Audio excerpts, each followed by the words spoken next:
The Battle of the Bronx. In women's basketball, the annual rivalry between Fordham and Manhattan College goes back to 2001. The Rams hold a 15-5 edge all-time in the series, but they're in desperate need of a bounce back after what happened in Miami on Sunday. Fordham were dismantled by the Hurricanes at the Watsco Center 78-39, turning the ball over 31 times and struggling mightily on both sides of the ball. But the first loss of the Bridgette Mitchell era is over, and now the Rams need to look forward. In front of them is a Manhattan team coming off back-to-back MAC title game appearances. The Jaspers haven't beaten the Rams since 2010 and will be eager to stop that slide tonight. It's Fordham against Manhattan in the Battle of the Bronx from the Rose Hill Gym, next on WFUV Sports.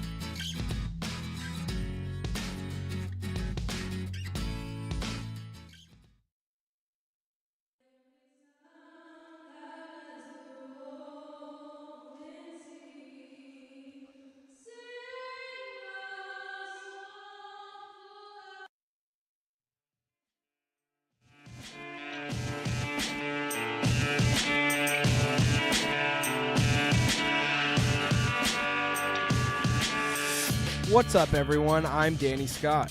I'm Tyler Hu, and we're two of your hosts for WFUV's College Gridiron. We'll discuss all the best games from around the world of college football. We'll also talk about the rankings and give our thoughts on the Heisman race. We'll preview the best games of next week and give our score predictions. Keenan Troy and other co-hosts will join us as well. Tune in to College Gridiron wherever you get your podcasts.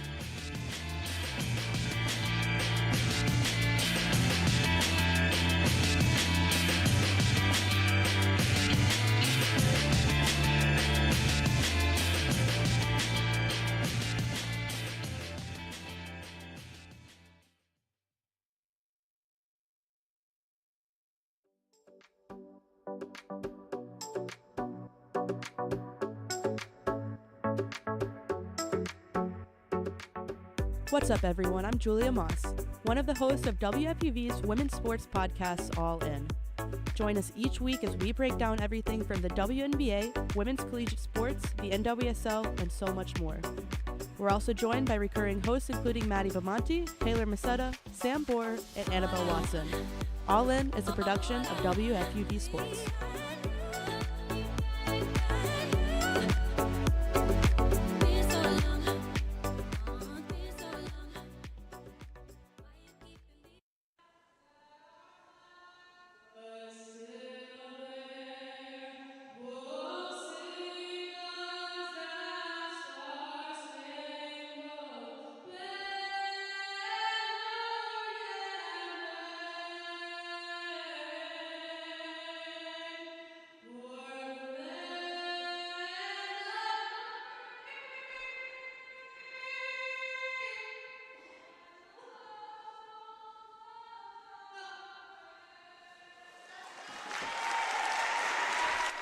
From the Rose Hill Gym on the campus of Fordham University, this is Fordham Women's Basketball on WFUV Sports. Tonight's match is between the Fordham Rams and the Manhattan Jaspers in the Battle of the Bronx. I'm Nick Guzman alongside Julia Moss. And Julia, Fordham were thoroughly outclassed by Miami and Florida on Sunday by a score of 78-39. But the Rams have a great opportunity to bounce back against Manhattan. What has to change from Sunday if Fordham wants to be successful tonight? Well, I think we learned about what they need to improve on heading into this game. And that first thing has to be turnovers. We saw hints of it in the first two games, but it really came to a head against Miami. 31 turnovers. And the second thing is just being aggressive on the offensive end. We talk so much about their defensive tenacity and defensive intensity, but they shot no free throws. There was no shooting fouls against Fordham in that Miami game. So being more aggressive and efficient on the offensive end and just scoring more, honestly. We got a chance to sit down with Fordham head coach Bridgette Mitchell just moments ago. Take a listen. Nick Guzman here alongside Julia Moss with Fordham head coach Bridgette Mitchell. Coach, a tough loss in Miami on Sunday against a really tough Power 5 team. What do you think your team gained from that experience? Yeah, I thought we played a really strong second half, and we came out and did some of the things that we wanted to do initially, and so I think that we're going to move forward with that second half, right? It's tough to play an Elite 8 level team and to go out and to perform the way that we did. We had a 40-minute game, but we were able to put together about 20 minutes of that, so that 20 minutes is what we're going to run with.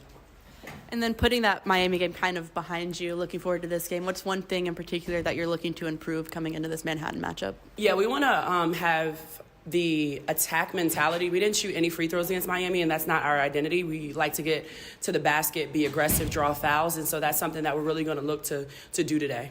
And 3 games into the season, your rotation is starting to be a little more solidified. What's one thing you've learned about your team thus far? That everybody has to be trained to go. Everybody's ready to go. You never know when your name's going to be called and your number's going to be called. So we've really been focusing on that in terms of doing what you do best, right? You can't go out and try to be somebody else, right? You got to do what you do best and what you bring to the team and really shine in that. 100%. And, looking into this game, trying to make it 12 straight victories over Manhattan dating back to 2011. What do they do as a team that might make it difficult keeping that streak alive tonight? Oh, wow, that's the streak? I did not know that. That's the streak. Yeah, I love that. It's going to be a challenge, right? They like to play inside. They get the ball inside in their post, so we really have to have great post defense. And if, for some reason our post defense isn't what we set out for it to be, our guards have to be willing to dig and help out down there so that they don't get easy points. Thanks, Coach.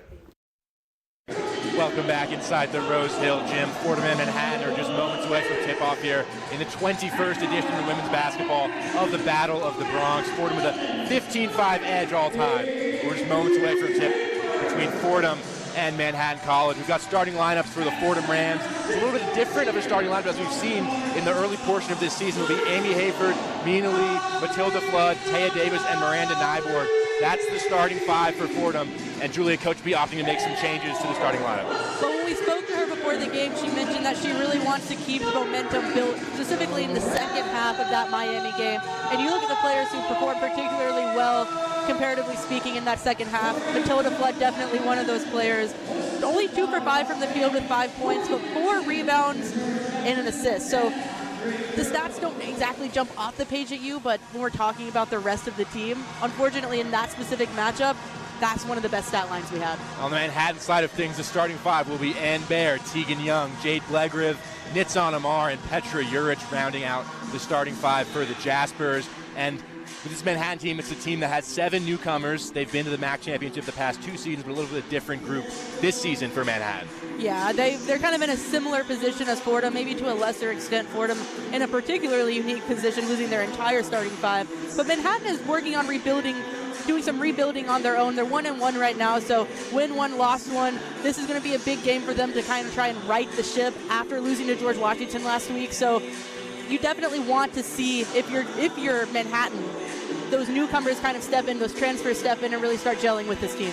And back to that Miami game for Fordham. It was a game where they really struggled to advance the ball across half court, with Miami employing a full court press. I mean, that's a team that was in the Elite 8 last season, one of the best programs in the country. So you can't take a ton out of getting blown out in Miami, but I think it's going to be a different game against Manhattan, probably much more of a half court setup than at track meet. I mean, if anything, they're going to play much better in this matchup because the difference in competition is so intense. Miami, like you said, Elite 8 team. Manhattan, definitely not an Elite 8 team. And we talked about it in that Miami matchup, talking about what positives we can take away from that blowout game, their first loss of the season. And the one thing I said was, this is the biggest competition they're going to face. It only gets easier from here, and specifically in this matchup against Manhattan, they're not going to feel that kind of pressure like Miami implemented against them just a couple days ago. Fordham are 2-1 in the season so far. Wins against Adelphi and New Albany at the Rose Hill Gym, and that loss against Miami on Sunday. But interesting, Fordham going with 2 bigs, going with both Miranda Nyborg and Mina Lee in the starting 5. Definitely a bigger look than we've seen in the starting 5 previously, but Coach Bridgette Mitchell just opting for a different look. And as we've talked about so much, this is such a new team, so trying out different lineups, trying out different rotations is so essential to try, specifically right now before we get into 8-10 play, because that's when the season really starts. So trying things out, seeing what sticks, seeing what doesn't. I really, really like this mentality from Coach Mitchell heading into this game today. When I implied to Coach B and our coaches sound that her rotation was becoming a little more solidified, she made a face at me like it was not at all. And I think seeing this starting lineup out here tells you that that's definitely the case. We're just about set for tip here at the Rose Hill Gym. Manhattan wearing green, Fordham in white. The Rams attacking from right to left, Manhattan from left to right. Will be Mina Lee against Petra Urich on the opening tip. The 21st edition in women's basketball of the Battle of the Bronx is just about set to get underway here at the Rose Hill Gym. And here we go. Lee wins the tip back to Taya Davis, and we're underway. Davis into the front court will pause at the Fordham logo. Now swings to the near side wing for Matilda Flood as Fordham get their first offensive possession of the day.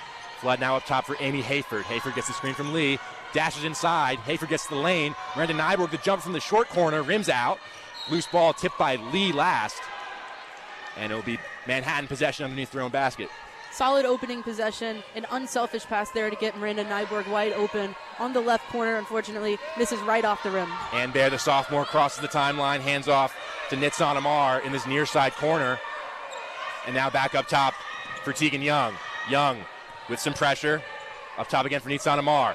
Now Young on the far side wing. Young gets to the baseline. Taya Davis right there. Kick back up top. Now Bear up top again. That three-pointer rims out from Nitsan Amar. Offensive rebound down low. Last touch off Fordham. It'll stay down here with Manhattan. Fordham proving they're going to go with the defensive intensity we saw in those first two games. Amar will inbound underneath for the Jaspers. Amar gets into Ann Bear. The mid-range jumper off front iron, no good. Mina Lee gets to the rebound. She'll hand off for Amy Hayford, who can cross the timeline for Fordham. Hayford darts to the lane. Hayford with the right hand, can't finish on the layup attempt. Rebound by Manhattan. Blegriv. And the Jaspers the other way in transition. The three, that's off the mark from Tegan Young. She gets her own rebound in the corner, and she was able to throw it off the shoe of Miranda Nyborg, so Manhattan will keep it. Something that's going to be so essential for Fordham in this game is getting back their fast break offense. They only scored 2 fast break points in that entire Miami game, proving maybe that's still going to be an issue today. Amar will once again inbound underneath. She gets it out to Ann Bear on the far side wing. Bear crosses over on Taya Davis and now retreats back to the perimeter. Bear gets the screen, now moves over to the far side corner. Bear pass to the near side wing here for Amar. Amar again up top. There was 3 seconds to shoot, and it'll be a 3-second call on Manhattan. And Fordham will take possession. 8:34 to play in the first quarter. Still scoreless between Fordham and Manhattan. Taya Davis will dribble the ball ahead for the Rams into the front court. Davis bounce pass to the far side wing for Matilda Flood. Flood cuts inside off the screen from Lee. Now the near side wing, Amy Hayford hands off for Taya Davis. Davis gets to the paint. Her feet inside for Mina Lee. Couldn't control the pass. Last touch off the Jaspers, though, and Fordham will keep possession. And good idea there, because Mina Lee has about a 3-inch height difference on anyone on that Manhattan roster right now. So getting it up there for Mina Lee was a good idea, just tipped off of her hands out of bounds. Taya Davis will inbound underneath the basket. She gets into Miranda Nyborg in the far short corner. Nyborg commanding the offense, throwing it back down in the post. Nyborg to spin. Nyborg goes up with it. Wild shot. There was some contact. It's no good. And Ann Bear can break back the other way for the Jaspers. Bear going right at Taya Davis. She now retreats back to the perimeter. Bear at the free throw line picks up her dribble. The near side wing for Urich into the post. And a whistle and a foul, I believe, against Nyborg as they tried to enter the post into Jade Blegriv. 7:55 to play in the first quarter. Still scoreless between Fordham and Manhattan. And 2 changes here for the Rams. Kayla Harris and Rose Nelson will check in. Miranda Nyborg and Mina Lee will take a seat on the bench. Tegan Young to inbound for the Jaspers underneath the basket.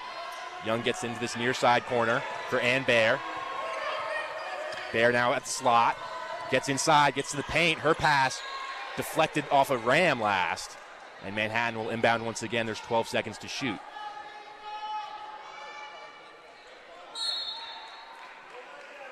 And a substitution here for the Jaspers. And S. Jimenez Montserrat will come into the game. And Bear will check out. As the Jaspers get it in there to Blegriv. Pass into the post. Good hand from Kayla Harris. And the Rams get the steal. Matilda Flood streaking down the far side. Flood into the far side corner. We'll kick it back out for Taya Davis. Will slow things down for the Rams. Into the post for Kayla Harris. And Harris gets called for the travel. Good idea there. Fordham doing what they've done in the first 3 games as a whole, forcing turnovers, but just as we've seen time and time again, having a lot of trouble converting those turnovers into points. Still scoreless here with 7:25 to play in the first quarter. Nitsan Amar pauses at the Block F logo, defended by Amy Hayford. Bounce pass to the far side for Montserrat. Montserrat, Flood is right there, and a travel. Aggressive defense from Matilda Flood. Been one of Fordham's best defenders early on this season, forces the turnover. The 5'9" guard Matilda Flood leads his team in rebounds per game, and I think that's due to really just her heart and her tenacity on the defensive end. So Rose Nelson will inbound for the Rams in the backcourt in front of their own bench. And now Taya Davis across the timeline for Fordham. Davis, pass out to the far side wing for Matilda Flood. Now Rose Nelson straight away. Nelson back to Taya Davis. Davis crosses over, gets to the lane. A bounce pass for Kayla Harris. Harris throws it up and in. First points of the day for either side. It's 2-0 Fordham, under 7 to play in the first quarter. Montserrat the other way in transition. The three from Juric is perfect. Petra Juric. And it's 3-2 Manhattan. Now Davis at the logo in the front court for Fordham. Commanding the offense, Davis passes out to the far side wing for Amy Hayford, but it's an offensive foul against the Rams, and Manhattan will take it. Now that last offensive possession for Manhattan, leaving Petra Juric open at the top of the key, honestly don't hate that because that was their first made three-pointer of the season. Mandy McGurk into the game for Fordham. Taya Davis will check out. It's 3-2 Jaspers with 6:33 to play in the first quarter. Nitsan Amar will dribble ahead across the Block F logo for the Jaspers. Now on the near side, it's Montserrat. Montserrat crosses over on Nelson straight away. Pass to the near side corner, Amar. Amar forced to pick up her dribble at the baseline. Montserrat got some separation in the mid-range. Her shot no good. Last touch off Fordham. And the Jaspers will keep possession. It'll be Amar to inbound underneath as the officials converse about something, but Manhattan will keep it. Amar flips it up top. Legriv. Now Jayla James in the game for the first time. James drove past Flood. Amy Hayford got her hand on it to the baseline. And that pass from Amar deflected out of play by Matilda Flood. Credit to Fordham keeping active hands on the defensive end, getting a lot of unlucky bounces when it comes to where it goes out of bounds. 12 seconds to shoot for the Jaspers. They get it in. Legriv in the post, working against Nelson, stripped away from her, and Rose Nelson takes possession for Fordham. Streaking back the other way is Amy Hayford. Hayford gets to the rack, kicks it out to the near side corner for Flood. Her three-pointer no good off front rim. Flood fighting for the board. She gets it up top, and she draws the foul. What tenacity there from Matilda Flood to get her own board and draw the foul. We just talked about it. She leads this team in rebounds per game, and she is a guard. That speaks so much to the hustle she has on the court. If there's a loose ball on the court, you bet she is going to be diving for the ball. Taya Davis will check back into the game. Amy Hayford comes out. Mandy McGurk will inbound in the front court in front of the Manhattan bench. 5:49 to play in the first quarter. It's 3-2 Jaspers. McGurk gets it into Taya Davis at the Fordham logo. Davis moving left, using the screen from Nelson. Up top for Mandy McGurk again. McGurk feeds that one into the post for Kayla Harris. Harris gets inside. Harris with the hook shot with the left hand. Rims out. And a rebound there from Jayla James. And Ann Bear back in the game for the Jaspers can cross the timeline. Bear working against McGurk on this near side wing. Now cuts back towards the middle. On the far side, it's Jayla James. James watched closely by Matilda Flood. James moves towards the baseline. Her pull-up jumper from mid-range. Too strong off back iron. Offensive rebound by the Jaspers. Kick back out for the three-pointer from Blegriv. Off side rim. Rebound by Flood and Taya Davis back the other way. Davis moving quickly for Fordham. Gets to the lane. Feeds for Rose Nelson in the short corner, and a travel there called against Nelson. Two changes coming for Fordham. Mina Lee, Miranda Nyborg back in the game. Nelson and Kayla Harris check out with 5:05 to go in the first quarter. And we've seen it a couple of times now for Fordham. Players in the post moving their feet before getting the ball on the ground. That's, an unfortunate habit they've fallen into so far this season. Ann Bear will dribble it up the backcourt for Manhattan. We're halfway through this first quarter. Bear now on the near side wing. Bear cuts back towards the middle. Straight away against Taya Davis. Now on the far side for James. Bear gets it back to the short corner on the near side for Blegriv. Her mid-range jumper is perfect. And it's 5-2 Manhattan with 4:40 to play in the first. Taya Davis on the far side into the front court for the Rams. Cuts inside using the screen for Mina Lee. Davis bounce pass into the post for Lee. Lee working against two Manhattan defenders. Her wild shot off the backboard, no good. And back the other way for the Jaspers, it's Bear. Bear to the corner for James. Her three off back rim. And a rebound there for Mina Lee. Davis once again commands the Fordham offense. She crosses over in the mid-range.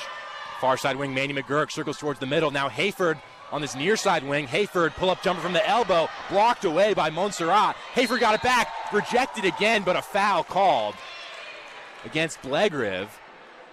So Amy Hayford will go to the free throw line with 4:02 to play in the first quarter, and that will send us to our first media timeout. You're listening to Fordham Women's Basketball on WFUV Sports.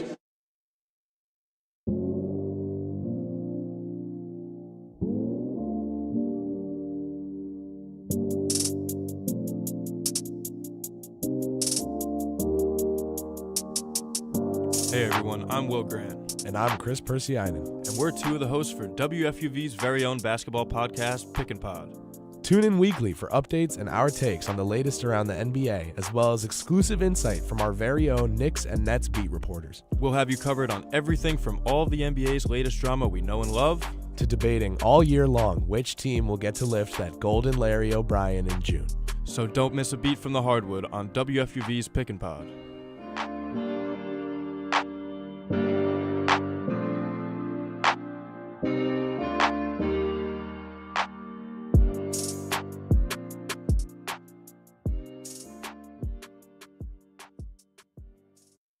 Welcome back inside the Rose Hill Gym. Nick Guzman here alongside Julia Moss. Manhattan on top of Fordham early 5-2 with 4:02 to go in this first quarter. But Julia, noticeable absence on the Fordham side of things. No Taylor Donaldson. Yeah, I mean, she's their main shot getter, main point getter, if you will.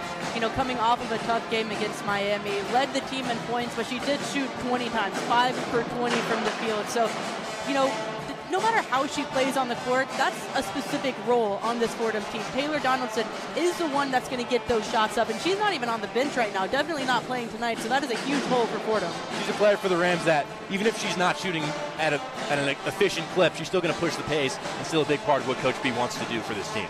I mean, it's perfectly exemplified in the 13 points she put up. I mean, Fordham only scored like 39 points, and 13 of those were Taylor Donaldson. You're missing that chunk of your offense in this game right now. So if it's typically would be an 8-person rotation for Fordham, it'll be 7 out there here tonight. Manhattan on top of the Rams early 5-2 with 4:02 to play in the first quarter. Not a lot of offense going on thus far. Both teams being stout defensively. I mean, they're combined 3 for 18 from the floor, which explains this 2-5 score right now. For Fordham, they're going to have to find that Taylor Donaldson replacement and find that person very, very soon, because it's been pretty much a horrific shooting night so far. Matilda Flood 0 for 1, Lee 0 for 1, and then a pair of 0 for 2s with Nyborg and Amy Hayford. And specifically with Amy Hayford, you'd think that would be the natural replacement for your main scorer. You know, if you watch those first 2 games, she was a leading scorer, but against Miami, she kind of lost her touch in a big way, and she's starting out 0 for 2 now. I think it's crucial for Fordham, for Amy Hayford to kind of get her confidence back and start making these layups we've seen her make before. Yeah, Hayford had just 6 points against Miami on 3 of 13 shooting. She was 0-4 from 3, 7 turnovers too. So she'll be at the free throw line as we come out of this media timeout, shooting 2 with 4:02 to play in the first quarter. Hayford at the free throw line for the Rams. Fordham really have dominated the Battle of the Bronx historically. They're 15-5 all time. Manhattan hasn't won a contest in this series since 2010, trying to rewrite history here tonight at the Rose Hill Gym. But Hayford ready to shoot her free throws. The first one's good. So 5-3 Manhattan, first points of the night for Amy Hayford. Amy Hayford kind of bridging that gap of uncomfortability of players coming into this Fordham team. Very familiar with this coaching staff, and specifically Coach Mitchell, who coached her for several years at Pittsburgh before she transferred to Fordham. Hayford knocks down both free throws. Now Fordham comes out in a full court press, and they get Bear to travel. Davis and Hayford doubling Ann Bear. She traveled, and it'll be Fordham ball in the front court. Well, that's the first time we've seen a full court press in this game thus far, and immediately resulting in a turnover. Great to see from the Fordham side here. Taya Davis takes the inbound up top. Davis now gets inside the lane, kicks it back out for Amy Hayford as she circles now to the near side wing. Hayford crossed over the baseline, gets inside with the right hand. Beautiful move from Amy Hayford. It's 6-5 Rams with 3:45 to go in the first quarter. And Bear into the front court for Manhattan to the near side wing for Nitsan Amar. Now Bear into the corner for Jayla James. Fakes the shot, sneaks inside, but she lost it. Turnover, Miranda Nyborg hands off to Davis, who can push the pace for the Rams. Mandy McGurk on the wing, steps into a mid-range jumper, knocks it down. 8-5 Fordham, 3:20 to go in the first quarter. Quick 5 points from Fordham here, resulting off of a turnover first and then a great push up the court on that second possession. And Bear on the near side wing. Fordham in a zone here. Nyborg and Hayford watching her. Now swung all the way to the far side for Jayla James. James takes the mid-range jumper. Now Ann Bear, the near wing three, off front rim, no good. Rebound bounces to Mandy McGurk, who's back the other way for Fordham. McGurk, now Taya Davis swings it to the near side wing for Amy Hayford. Hayford looks to attack. Into the post for Nina Lee. Lee backing down. Lee fakes. Lee goes up with it. Her shot off the rim and out. And a rebound for Manhattan. Bear back the other way across the timeline. Bear, bounce pass for Amar in the near side corner. Amar crosses over to the baseline. Amar throws one up. That shot no good, but a foul. And Nitsan Amar will go to the free throw line for Manhattan College. It's been tough sledding for Manhattan shooting. I mean, obviously for both teams, but specifically in this recent stretch, Fordham able to get their scoring back together. Manhattan still looking to reach that level. 2 for 11 from the field and 1 for 7 from 3 so far. It'll be Amar at the free throw line for the Jaspers. She knocks down the first one to cut the lead to 8-6. 2:29 to go in this first quarter. Amar transferred from UNC Greensboro. Makes her second free throw as well. So 1-point game, 8-7 Rams. Seeing some early minutes from Kayla Berry, who hasn't played in the past 2 games. So really, Coach Mitchell is really throwing that question back in her face that we spoke to her pregame. Kayla Berry on the court for the Rams. Now Taya Davis for Fordham. Her pass intercepted there by Amar. Amar back the other way, one-on-one against Hayford, and Amy Hayford gets called for the foul. Probably a smart foul there by Amy Hayford, driving to the basket, avoiding what would have been a very easy layup, making her earn it from the well, actually not even from the charity stripe. I believe they're calling it. Nope, they are not calling it on the floor. It is going to be 2 free throws, but nonetheless, still making her earn it rather than the easy layup. The 2 more free throws for Amar. They're going to say it's not a shooting foul. The officials converged and decide Manhattan will take it out underneath. So Amar will inbound underneath the basket instead of shooting free throws. She gets it in there for Belgrive. Now to the near side corner for Tegan Young. Young, cross-court pass. Belgrive from mid-range, no good. Kayla Berry comes down with the rebound. Amy Hayford the other way in transition to the front court. Hayford, and that's going to be an offensive foul. She pushed off trying to create separation for that mid-range jumper, and Hayford gets penalized. Amy Hayford extended her arm just a little bit to her defender, driving on the fast break. It's not the greatest call, but when you obviously extend your arm like that, that is going to get called every single time. Matilda Flood checks back into the game for Fordham, and Amy Hayford will sit down on the bench. 2:01 to go in the first quarter. Fordham 8, Manhattan 7. Ann Bear once again commanding the Manhattan offense. Kayla Berry with the good anticipation to knock that one out of play. Almost getting the steal, but a great read from Berry. And the Jaspers will inbound right in front of us on this near side. And Amar gets it into Ann Bear. Bear for Amar on this near side wing. Picks up her dribble, now to the near side corner for Tegan Young. Back up top for Amar. Amar gets to the middle, and that'll be a foul there on Kayla Berry. A little too eager defensively. In Manhattan's last matchup against George Washington, a big problem that they found themselves in is foul trouble. 2 of their post players, there's 2 starting post players, both ended up in foul trouble, trying to not only fix that and correct that, but force that on Fordham, and so far they're doing a really good job of that. The Jaspers are in the bonus. First free throw from Nitsan Amar is perfect. So it's 8-8 here at the Rose Hill Gym with 1:43 to go in the first quarter. Second free throw rattles home. Jaspers on top, 9-8. 1:40 to go in the first. Taya Davis into the front court on the far side. Davis cuts to the middle using the screen from Nyborg. Bounce pass to this near side wing for Mandy McGurk. McGurk cuts to her left hand to the near side corner for Taya Davis. The pass off her hands, out of play, turnover Fordham. And Jade Legriv gets it back in for Ann Bear in the backcourt. Ahead for Nitsan Amar. Amar. Pass to the near side for Bear. Bear working up top on this near side wing. Straight away now for Blegriv. To the far side for Nitsan Amar. Straight away 3. That's perfect from Tegan Young. Young knocks down the three. It's 12-8 Manhattan with 1:05 to go in this first quarter. Davis across the timeline on the far side. Davis gets the lane, picks up her dribble, throws it to the near side wing for Matilda Flood. Flood cuts to the middle now, Nyborg straight away. To the far side wing, Mandy McGurk. McGurk gets the lane, pull-up jumper from the free throw line, off side rim. Kayla Berry with the offensive rebound, goes back up with it and gets fouled. So Kayla Berry will go to the free throw line for the Rams, but providing a spark off the bench. Making the most of her minutes after not playing a single second in those last two games. Now gets to the free throw line. And credit to her, getting the rebound, quickly putting it back on the ground, going back up, and almost getting an and one, rattling just off the rim, but 2 free throws. Rose Nelson checks back in the game for Fordham as Taya Davis checks out. First free throw from Berry rattles out. 44.8 to play in the first quarter. Second free throw from Berry swishes in, and it's 12-9 Jaspers now. And Fordham pressing once again in the backcourt. This time the Jaspers do well to break through. Layla Ozturk in the game now.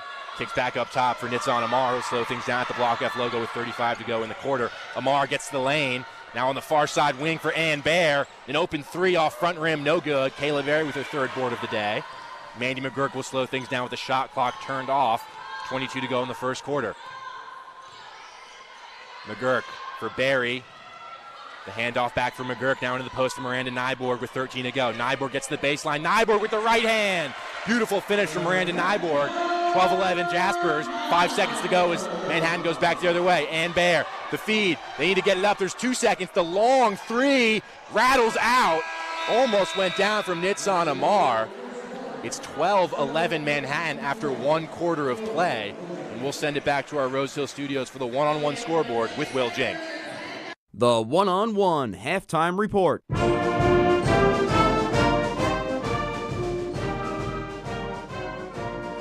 Women's basketball is underway in 4 other different places in the A-10 conference, with another game starting very soon.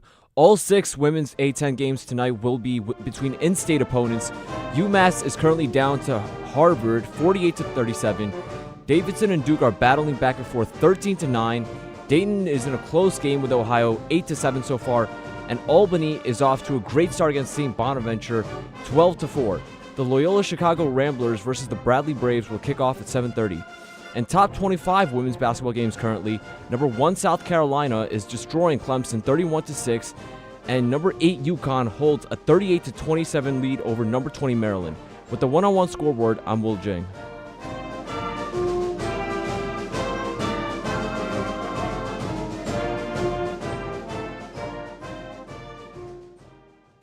Welcome back inside the Rose Hill Gym. Nick Guzman here alongside Julia Moss. Manhattan on top of Fordham, 12-11.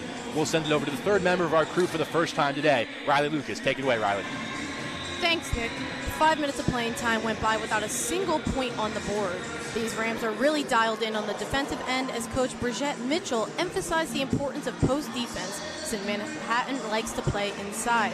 During the last timeout, Matilda Flood led the girls, saying, "Take a deep breath and focus because everybody has to be ready to go." On top of this, the Rams have to really dial into their attack mentality and start forcing the issue inside, as Coach said her goal is to finish off with at least 30 points in the paint. That's all from me, guys. Thanks, Riley. So 12-11 Manhattan, 10 minutes on the clock here in the second quarter as we get ready to start. But Julia, we wondered, with no Taylor Donaldson, would the rotation expand at all? It does. Kayla Berry's come in, and she hasn't just come in. She's made a pretty positive impact out there. I mean, in her limited minutes, she's only at just about 2 minutes in the game. Already riled it. 3 rebounds, 1 for 2 for the line. But I think the biggest switch we're seeing with Taylor Donaldson not on the court is that three-point shooting. In that first quarter, they only attempted 1 3-point shot, and that's a number we've seen in the past be a lot larger, for better or worse. I mean, typically, honestly, their three-point shooting has been abysmal this season. So, you might be gaining by losing in that specific aspect of, that three-point shot isn't as much of an option now. So let's really focus on our post offense, which has been really, really good so far this season. Yeah, this is a Fordham team, as you mentioned, Julie, about the poor three-point shooting. They're only shooting 22% from beyond the arc this season. There's only one Fordham player shooting above 30% from three, and that's Amy Hayford.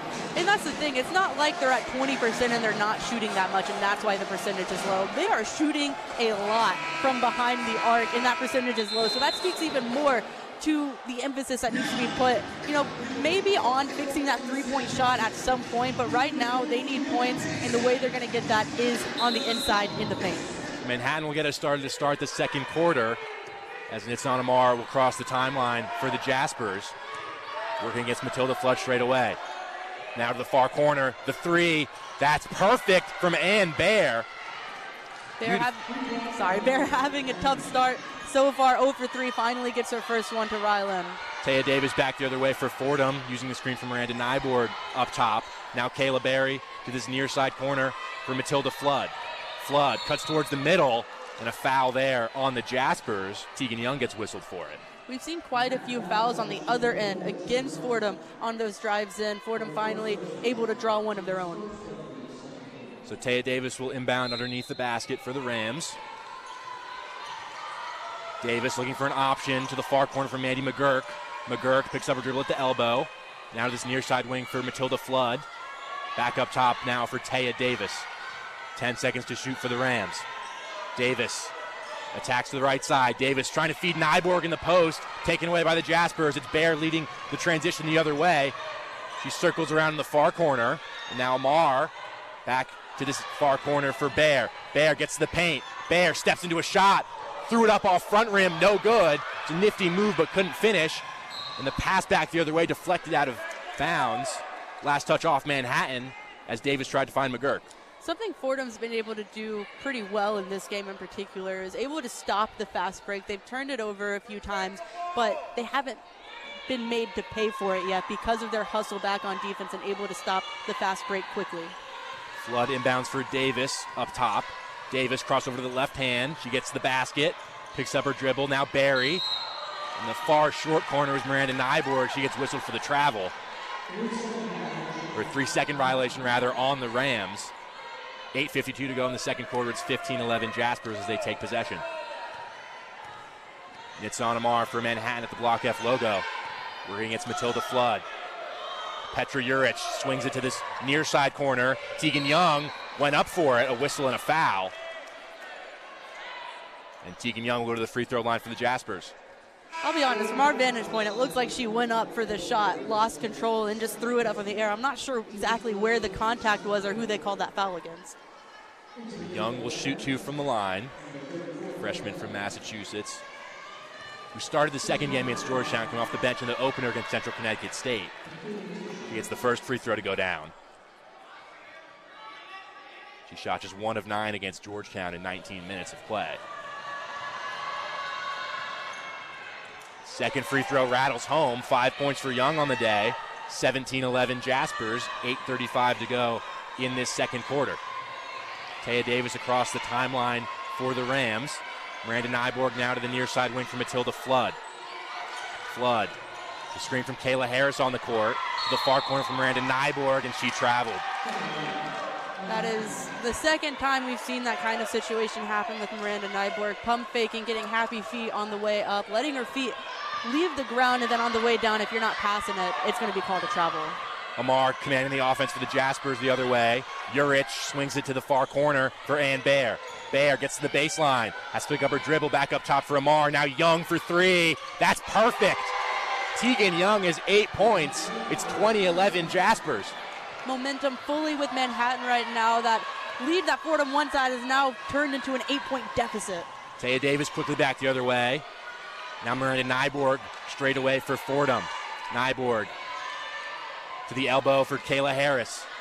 Now Mandy McGurk. McGurk to Matilda Flood. Flood gets to the lane. Flood, tough shot. The Jaspers get called for the foul. Matilda Flood will go to the free throw line. But not a lot of room for the Rams to operate in the lane right now. They've got to make the most of it, though, because they don't have, as we've mentioned several times so far, Taylor Donaldson in the game right now, and she won't play at all. But Matilda Flood having a lot of guts to go in for that layup. 2 post players right there, able to get the layup off, doesn't get it in, but able to draw the foul. First free throw, no good off front rim for Matilda Flood. We rebound so far today, but looking for first points. Second one is good from Flood. 20-12 Jaspers as Fordham will pick up their full court press here. On the far side, it's Amar. And now Fordham will retreat a little bit as Young back to the far side for Amar again. As the Jaspers can advance to the front court. Amar straight away against Taya Davis. Bounce pass to the elbow for Juric. A heave to the far side corner for Young. Young with Hayford watching her. The near side wing for Bear. Bear against McGurk into the post. Beautiful feed for Juric, who goes up for two. 22-12 Manhattan. Taya Davis fast back the other way for Fordham. And Davis will slow things down now. Up top for the Rams. Near side wing for Mandy McGurk. In the corner for Flood. She'll try the three. Off back rim, no good. And a rebound by the Jaspers, and Bear streaking down the far side. Bear, bounce pass for Young. She'll step into a triple. That rims out. Offensive rebound comes to Mandy McGurk, or defensive rebound rather. McGurk back the other way for the Rams. McGurk circles around, gets to the basket, and finishes with the right hand. Amazing speed and intelligence from Mandy McGurk there, able to navigate her way around all 5 defenders for the easy layup. And Bear at the Block F logo for the Jaspers. Bear, bounce pass to Juric. At the top of the arc. Juric now for Bear. On this near side wing. Bear looks to cut inside. Now Ozturk. And up top again for Tegan Young. Young into the post for Juric. And a whistle. And a foul against Manhattan, I believe. And Fordham will take possession. Juric getting a little too physical there in the post, trying to create some separation, pushed off to try and create that separation. Unfortunately, not legal in basketball. 22-14 Jaspers with 6:09 to go in the second quarter. Mandy McGurk will carry the ball up for Fordham. Rose Nelson now to the far wing for Matilda Flood. Flood cuts inside. Flood gets the basket. Beautiful move by Matilda Flood. She finishes 22-16 Manhattan. 5:52 to go in the second quarter. It's on Amar here on the near side for the Jaspers. Watched closely by Amy Hayford. Amar cuts back to the middle. This is now Petra Juric. Juric working against Kayla Harris. Harris got a hand in there. Amar's able to gather for the Jaspers. Now to the far side wing for Tegan Young. Young crosses over, now back up top for Amar. Amar to the elbow for Juric. The mid-range jumper rims out. It bounces out of play. Last touch off Tegan Young. And Fordham will take possession. 22-16 Manhattan with 5:25 to go in the second quarter. Mandy McGurk once again will carry ahead for the Rams. Into the front court. McGurk bounce pass to the far wing for Flood. Flood once again gets inside. This time she can't finish. But another burst of speed from Flood. And back the other way come the Jaspers. Bounce pass there from Amar. Couldn't connect with Juric. And that's out of play on the baseline. Fordham possession. Another great defensive stand from Fordham there. Able to not only stop the drive from Bear, but force a terrible pass into the baseline. Goes right out of bounds. Fordham possession. 5 minutes to play here in the first half. Far side wing, Amy Hayford for Fordham. Hayford cuts inside. Beautiful move from Hayford. She got stripped as she went up. It went off Hayford's knee, they say. Last touch off of Amy Hayford. And that will send us into a media timeout. Manhattan 22, Fordham 16 with 4:53 to go in the second quarter. You're listening to Fordham Women's Basketball on WFUV Sports.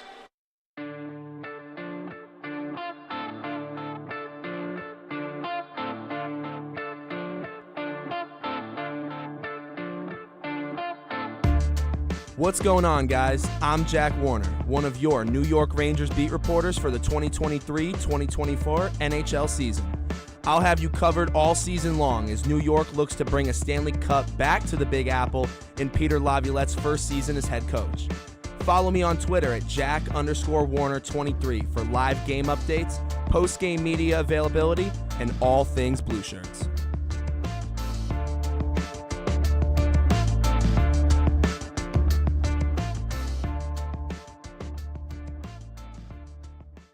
Welcome back inside the Rose Hill Gym. Manhattan on top of Fordham 22-16 here in the Battle of the Bronx with 4:53 to play in the second quarter. Nick Guzman here alongside Julia Moss. We started slowly offensively, Julie, but it's picked up a little bit. But still, both teams still struggling at times to find their identity on offense. And they're both taking two very different approaches to Fordham opting for those paint looks, which is not a surprise considering the conversations we had with Coach B beforehand, saying that she wants 30 points in the paint in this game. And then Manhattan on the other side opting for the three-point game, going 4 for 13 so far, not shooting particularly well, but Fordham not shooting particularly well either. So those 4 three-pointers have really helped Manhattan get this lead to where it is now. So for Fordham, it's going to be about increasing that perimeter defense while also being able to capitalize on those turnovers that we've seen on the other side. We've seen Tegan Young, the freshman, knock down 2 threes for the Jaspers. We've made 4 altogether as a team. Fordham 0 for 2 from beyond the arc. It seems like this is kind of going to be a little bit of the identity that we see from this Fordham team so far this season. They don't have a ton of shooters, and it seems like it's just not going to be something that's a part of their offensive game plan. Right. We saw them try and work through it in those first 2 games, and it just wasn't a very pretty sight. Do I want to completely throw away the idea that this team could be proficient from the three-point arc? No, we are only 4 games into this season. But thus far, I don't know if it's because Taylor Donaldson isn't playing or this is just the identity we are going to see moving forward. It's hard to make any judgments from that Miami game because it was so lopsided. But looking forward to the future, you know, depending on how this game turns out, because they're going to abandon the three this game. This is not something we're going to see in that second half, them all of a sudden shooting a bunch of threes. So we'll learn a lot in this game about specifically their offensive identity, as you said. The big difference from last game, where Fordham did not go to the free throw line at all against Miami. They've gone to the free throw line 6 times so far today. And a little hard to believe watching that Miami game. The amount of contact that Fordham took in the lane, that they didn't go to the line once. But back to what, you know, Coach B wanted is a little more physicality in the lane and getting to the line. You automatically increase your chances of drawing a foul if you're being aggressive in the paint, if you're driving for a layup, which we've seen a lot so far today. Nitsan Amar will inbound in the backcourt. Fordham with the press through Mandy McGurk and Amy Hayford. They don't fully commit to it, though, and the Jaspers can cross the timeline with Amar on the far side. Now to the far corner for Tegan Young. Back up top for Amar at the Block F logo. Watched closely by Amy Hayford. Bounce pass to the far wing for Layla Ozturk on the court. Now to the far corner again for Ann Baer. Baer working against McGurk. Cuts back toward the middle. Got some separation. Ozturk. Now again, Baer, and Ann Baer moved her feet too quickly. She's called for the travel. The pump fake move is taking so many victims tonight on both teams. We've seen about 5 travels called just from the pump fake itself. Mandy McGurk will cross the timeline for the Rams with 4:20 to go in the first half. To the far side wing for Amy Hayford. Hayford bounce pass into the post for Rose Nelson. Nelson backing down. Nelson trying to get some space. The right-handed hook shot almost went, just out. And on the far side, it's out of play. And Manhattan will take it. With Rose Nelson, something we've wanted to see is her to get a little more involved in the offense. 100%. She's a great shooter, 60% on the season, but the thing is she just doesn't shoot very much. Nitsan Amar in the backcourt for the Jaspers. Matilda Flood picks her up as Amar can cross the timeline on the near side. And now command the offense from the Block F logo. The bounce pass for Petra Juric, who chucks it to the far side. The 3 from Tegan Young is perfect again. Those cross-court passes from Juric proving to be deadly. 25-16 Jaspers. Mandy McGurk in the front court for Fordham. Now Amy Hayford in front of the Manhattan bench. Hayford to the middle, now straight away with her left hand. Pass into the paint for Kayla Harris. Spinning, that shot no good from Harris. Rebound by Baer. And the other way, it's Amar for the Jaspers. 3:30 to go in the second quarter. Amar throws that one up, it's good. Nitsan Amar from mid-range. And Mandy McGurk the other way for the Rams. 27-16 Manhattan. The near side wing for Matilda Flood. Flood again in the post for Rose Nelson. Nelson gets to the baseline. Nelson with the right hand again, can't finish. And a rebound there from Juric. And Baer across the timeline on the near side. Baer at the Block F logo working against Mandy McGurk. Baer. This near side wing for Juric. Juric again, the cross-court pass. This time it's Ozturk. Ozturk pass inside, looking for Amar. She lost to Manhattan, have it right back though through Juric. And a steal from Mandy McGurk. Chaos here. McGurk now in the front court for Fordham. McGurk at the elbow. Swings it out to the far wing for Amy Hayford. Hayford Up top for Fordham, dishes out wide for Rose Nelson. Nelson in the post for Harris. Harris back up top for Nelson. Nelson gets to the lane. The right-handed shot is good. Good work there from Rose Nelson. 27-18 Jaspers, 2:14 to go in the second quarter. That floater from Rose Offensive Nelson. rebound comes to Mandy McGurk. Defensive rebound, rather. 20-second scoring drought. They were 1 for 5 for the last 5. Rose Nelson able to end it there. And Bear at the block F logo. Bear. Bounce pass into the mid-range there for Ozturk. For Juric. Juric pass down low. The shot goes up from Tegan Young and a foul against Fordham. Tegan Young will shoot 2 free throws. It's really been a 1 step forward, 2 steps back kind of game for Fordham so far. Ever since they got out to that deficit early on, they haven't been able to claw their way back quite yet. We've seen positive things so far, but it feels like every time they make a positive move towards cutting this lead a little bit, Manhattan answers right back. Taya Davis and Kayla Berry are back on the court for Fordham. First free throw is good from Tegan Young as Amy Hayford and Kayla Harris check out. Second one is also good from Young. So 29-18 Jaspers with 1:55 to go in the second quarter. Mandy McGurk on the far side wing into the front court. McGurk feeds the post for Mina Lee. Lee trying to work against Juric. Pass for McGurk off her hands, and sloppy play from Fordham. It's a turnover, and the Jaspers will take it. And it wasn't even the worst pass from Lee there either. Really just Mandy McGurk not having her eyes on the ball, trying to get it with one hand, tipping off of her fingertips out of bounds. Nari Dodson, number 0, into the game for Manhattan, her first action of the season, as Bear pauses in the front court at the block F logo with 1:35 to go in the second quarter. Amar. Pass back out up top for Ann Bear. Swings it to the far side wing for Tegan Young. Young and Matilda Flood gets called for the foul as Young tried to cut towards the basket. With this lineup in particular, it's really interesting to see this specific rotation out here because we talk about certain positions that haven't been decided yet. And that point guard position really is one of the big ones with Mandy McGurk, Taya Davis both fighting for that spot, but they're both on the court right now. Amar will inbound underneath, but Mina Lee, I think, will get whistled for the foul before the inbound even got in. It's a foul against Fordham, and Amar will do it again from underneath the basket. Amar looking for an option to the far wing there for Ozturk. Hands off for Ann Bear straight away. Near side wing for Young. Tegan Young working against Matilda Flood. Lost the handle momentarily. Bounce pass, good steal there from Kayla Berry. And Fordham can work back the other way through Taya Davis. Davis, crossover, Davis gets to the rack. The tough shot with her right hand, no good. Berry took a swat at it, and last touch off her. So Manhattan basketball with 1:04 to go in the second quarter. They lead 29-18. Kayla Berry, as I said before, making the most of her minutes. We don't know what the essence of Taylor Donaldson being out actually is. So Kayla Berry could be trying to make what could be a short stay or a long stay count. McGurk got popped in the backcourt on the screen as Manhattan have it now in the front court. Cutting the basket is Bear, and Bear with the tough finish. 31-18 Jaspers, 45 seconds to go in the half. Taya Davis for Fordham. Bounce pass in the post for Mina Lee. Lee with the right hand gets the finish and the foul. Mina Lee able to stop the bleeding for this Fordham defense. They have taken a beating on the other end. They were 1 for 6 of their last 6, and Mina Lee able to make that at least 2 for 7 with a chance for one more. And with that basket in the post, Juric will check right back into the game for Manhattan. Layla Ozturk will take a seat on the bench. First 2 points of the day for Lee. She completes the three-point play. 31-21 Manhattan with 41 seconds to play in the first half. Amar will cross the timeline straight away for the Jaspers. Amar now to the far side. Hands off for Ann Bear. And a whistle and a foul there. I think it's an offensive foul against Manhattan. And Fordham will take possession. 31.7 to go in the second quarter. The Jaspers lead the Rams by 10.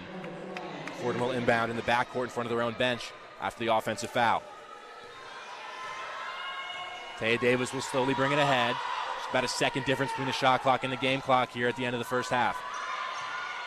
Davis commanding the offense from the logo. Kayla Berry, and now Taya Davis on the near side wing. Mina Lee calling for it in the post with 15 to go. Mandy McGurk straight away. McGurk in the mid-range with her right hand.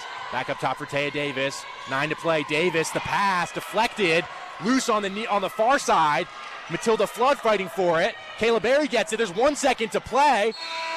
And nobody gets a shot up in the end. That will do it for the end of the first half. It's Manhattan 31, Fordham 21. Before we go to a halftime break, we'll check in once again with the third member of our crew, Riley Lucas. Riley. Thanks, Nick. You have a playlist full of Bronx-based music, both coaches getting full of frustration, dropping curse words left and right, and then both of these teams are playing with such force, reminding us why the Battle of the Bronx is so intense. Along the sideline, Rams assistant coach Keturah Jackson harped on continuing this aggression and drawing as many fouls as possible. Be on them the same way they're on you. Shortly after this, Coach Mitchell focused in on her guards, saying, unless you want this score to keep slipping away, stop trying to score off these first actions, and instead, let's start focusing on the second or the third. Back to you guys. Thanks, Riley. It's Manhattan 31, Fordham 21 at the end of the first half. We'll send it back to our Rose Hill studios for the one-on-one halftime report with Chaz McAdams and Will Jing. The one-on-one halftime report. Thanks so much, Nick.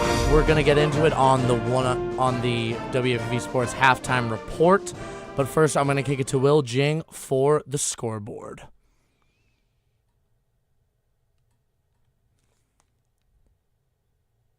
And before we get into that, it's been an interesting game for the Rams today. A very tough outing. A lot of sloppy play on both sides. Yeah, I mean, 12 turnovers on both sides. It's not a way to win basketball games. Fordham really needs to step it up because I think they've been basically getting outplayed statistically in every which way. Yeah, absolutely. And before we get into a deep dive, we're going to kick it to you, Will, for the scoreboard. The one-on-one scoreboard. Women's basketball is continuing in the A-10 today. UMass is currently down 61-47 at Harvard. Davidson has extended its lead over Duke, 27-16. Dayton is still in a close game with Ohio, 22-20, and Albany has maintained a solid lead over St. Bonaventure, 29-18. Loyola Chicago and Bradley's game has started, with Loyola Chicago going up 5 early, 23-18. And top 25 women's basketball games, number 1 South Carolina is playing with their Clemson food, 53-11. Number 8 UConn maintains a dominant 42-27 lead over number 20 Maryland. Number 13, Ohio State, has over double Boston College's points, 51-20. Number 19, Louisville, adds to this list of embarrassing leads with a 40-9 lead over Bellarmine. Unranked Green Bay is beating number 22, Creighton, 34-21. For the icing on the cake, number 9, Virginia Tech, laid the smack down on Houston Christian, 105-36 to finish that game. Later tonight, number 2, Iowa, will play Kansas State at 8:30. And number 6, Stanford hosts Cal Poly at 10. With the one-on-one scoreboard, I'm Will Jing. Thank you so much, Will. And now we're gonna get into the game here at historic Rose Hill Gym. 31-21. Jaspers up 10 at the half on the Fordham Rams. Sloppy play all around, as we said before the scoreboard. Don't really know what's going on for the Rams. I don't know if the score reflects about the disparity of play because it's been ugly on both sides, but I think there's something to be said about the Rams. I think the Rams are playing down. What do you think? Yeah, I definitely think they're not playing as well as they could be because, I mean, to me, right, there's a few basic things that you got to do to win a basketball game, and I think, like, anyone who played high school basketball, middle school basketball knows these things, right?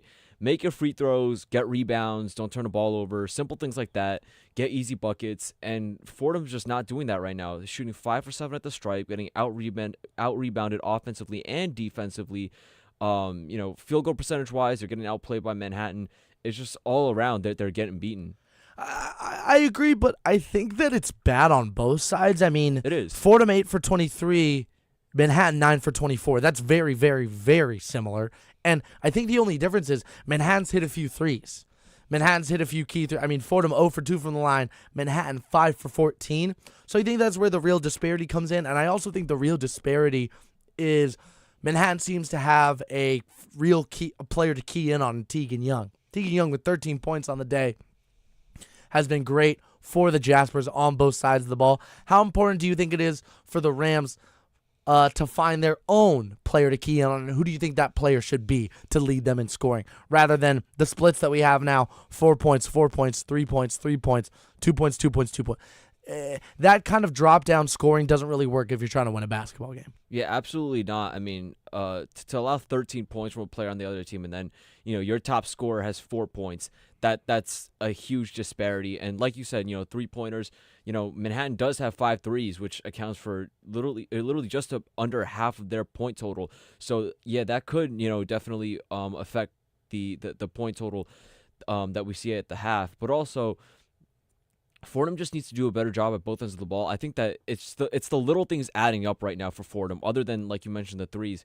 It's the little things, and if they play better, a little bit better in multiple different ways, I think that'll definitely help them get back into the game. As far as who I think could be the girl that they turn to turn up in this game right now, I think Matilda Flood.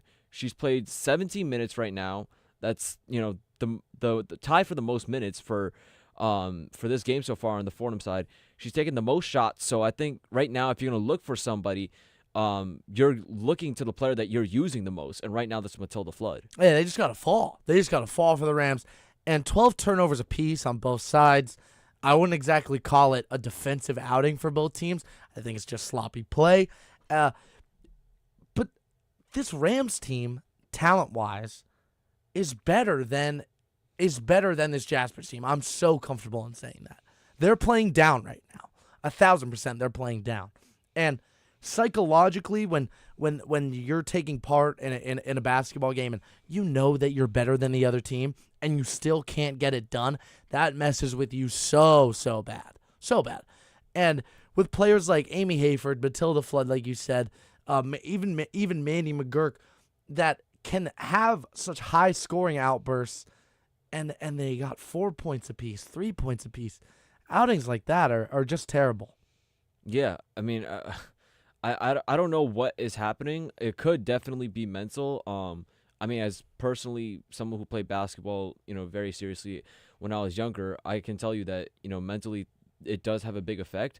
I think mentally, it's more of a challenge if you're the team that comes into the game as the underdog, which is why it's a little bit odd to see the team that's, I guess would be the favorite in this game suddenly. Yeah, well, I think when you're losing to an underdog, it's worse. Yeah, than just being. I mean, the underdog, you get a little sense of motivation. You get a little chip on your shoulder. You're like Rocky Balboa running up the steps down in Philadelphia. Yeah. You can use that as fuel in the fire. But if you're the overdog or whatever you want to call it, if you're the one that's supposed to dominate and you're down double digits at half and you've barely hit double digits in points in both of your quarters of play, that's demoralizing. Oh yeah, no. I think that when you start off as, like you said, the overdog or whatever the term might be, and then you turn into the underdog, I think that definitely has a huge hit in terms of confidence. But it doesn't seem like, it's not like they came out of the gate firing either, and then they just kind of slowly fell behind. It seems like it's kind of been sluggish the whole time, which is why, I think it might be something more than just mental, because I understand if they came out playing confident, playing well, and suddenly they fell behind, but it just seems like something bigger is nagging, because it's not just that. And what do you think that might be? I think it's one of those things probably where you look at the way most of this team is shooting. The only player shooting over 33% is Mandy McGurk. So I think that it might be one of those things where you miss a few shots, you get in your head, now you don't want to shoot. Now the next player goes and they do the same thing, and then slowly but surely it rounds out to the entire team. And then I guess it's a mental thing, but not in terms of we're not good enough, but in terms of, we're having a cold stretch.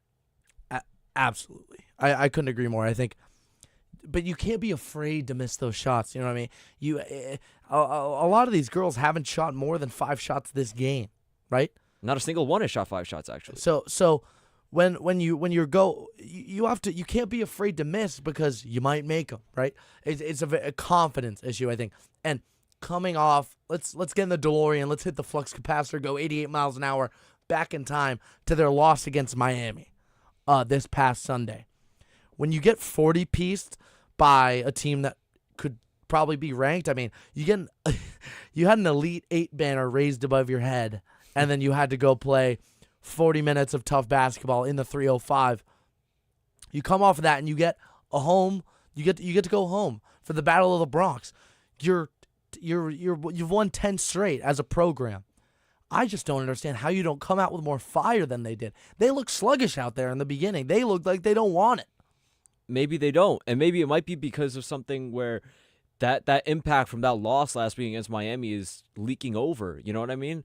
And it's like you said, you can't be afraid to miss those shots because you miss every shot you don't take. Like I literally have Wayne Gretzky, baby. Yeah, and I literally have a phone wallpaper from Kobe, and it says, "If you don't believe in yourself, no one's gonna do it for you." Amen to that. And I think this team needs to embody that a little bit and be like, "Look, shoot it.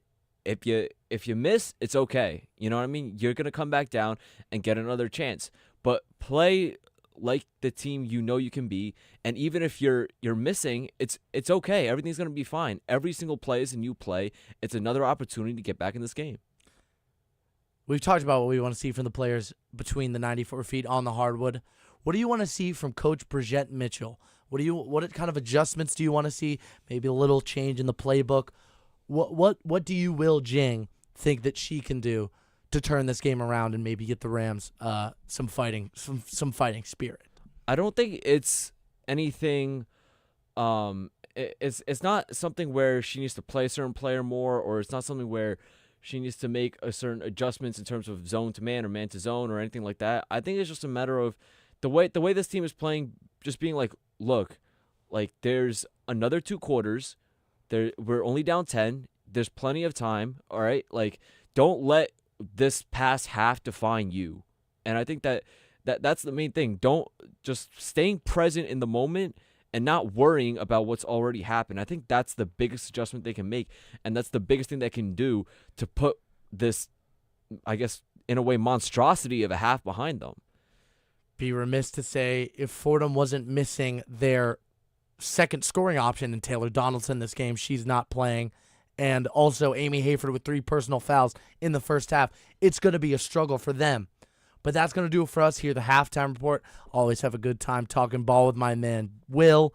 We're going to kick it back to the historic Rose Hill Gym, where Nick and Julia are going to have some great second half action for us. You've been listening to the Halftime Report on WFUV Sports. Welcome back inside the Rose Hill Gym. Nick Guzman here alongside Julia Moss. Manhattan on top of Fordham at halftime, 31-21.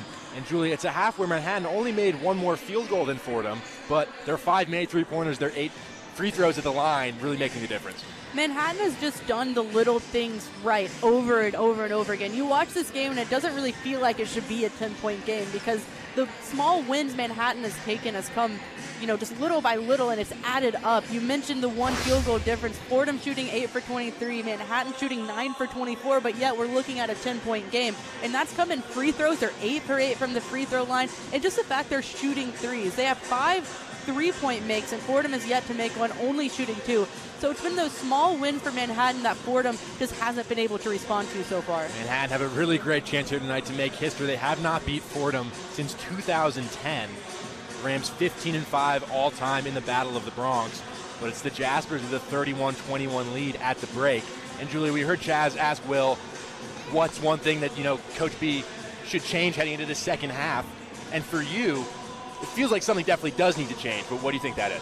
I mean, she's running a big rotation, so it's hard to point at one specific person doing one specific thing incorrectly. So I think it's just maybe not even changing the rotation, changing the lineup, but just changing the shot selection. Fordham, credit to them, they're very, very unselfish on the offensive end, but they're passing it so many times and not getting open. Manhattan is doing a great job guarding them on the drives, guarding them on the kickouts. Just take the shots. Will said it best.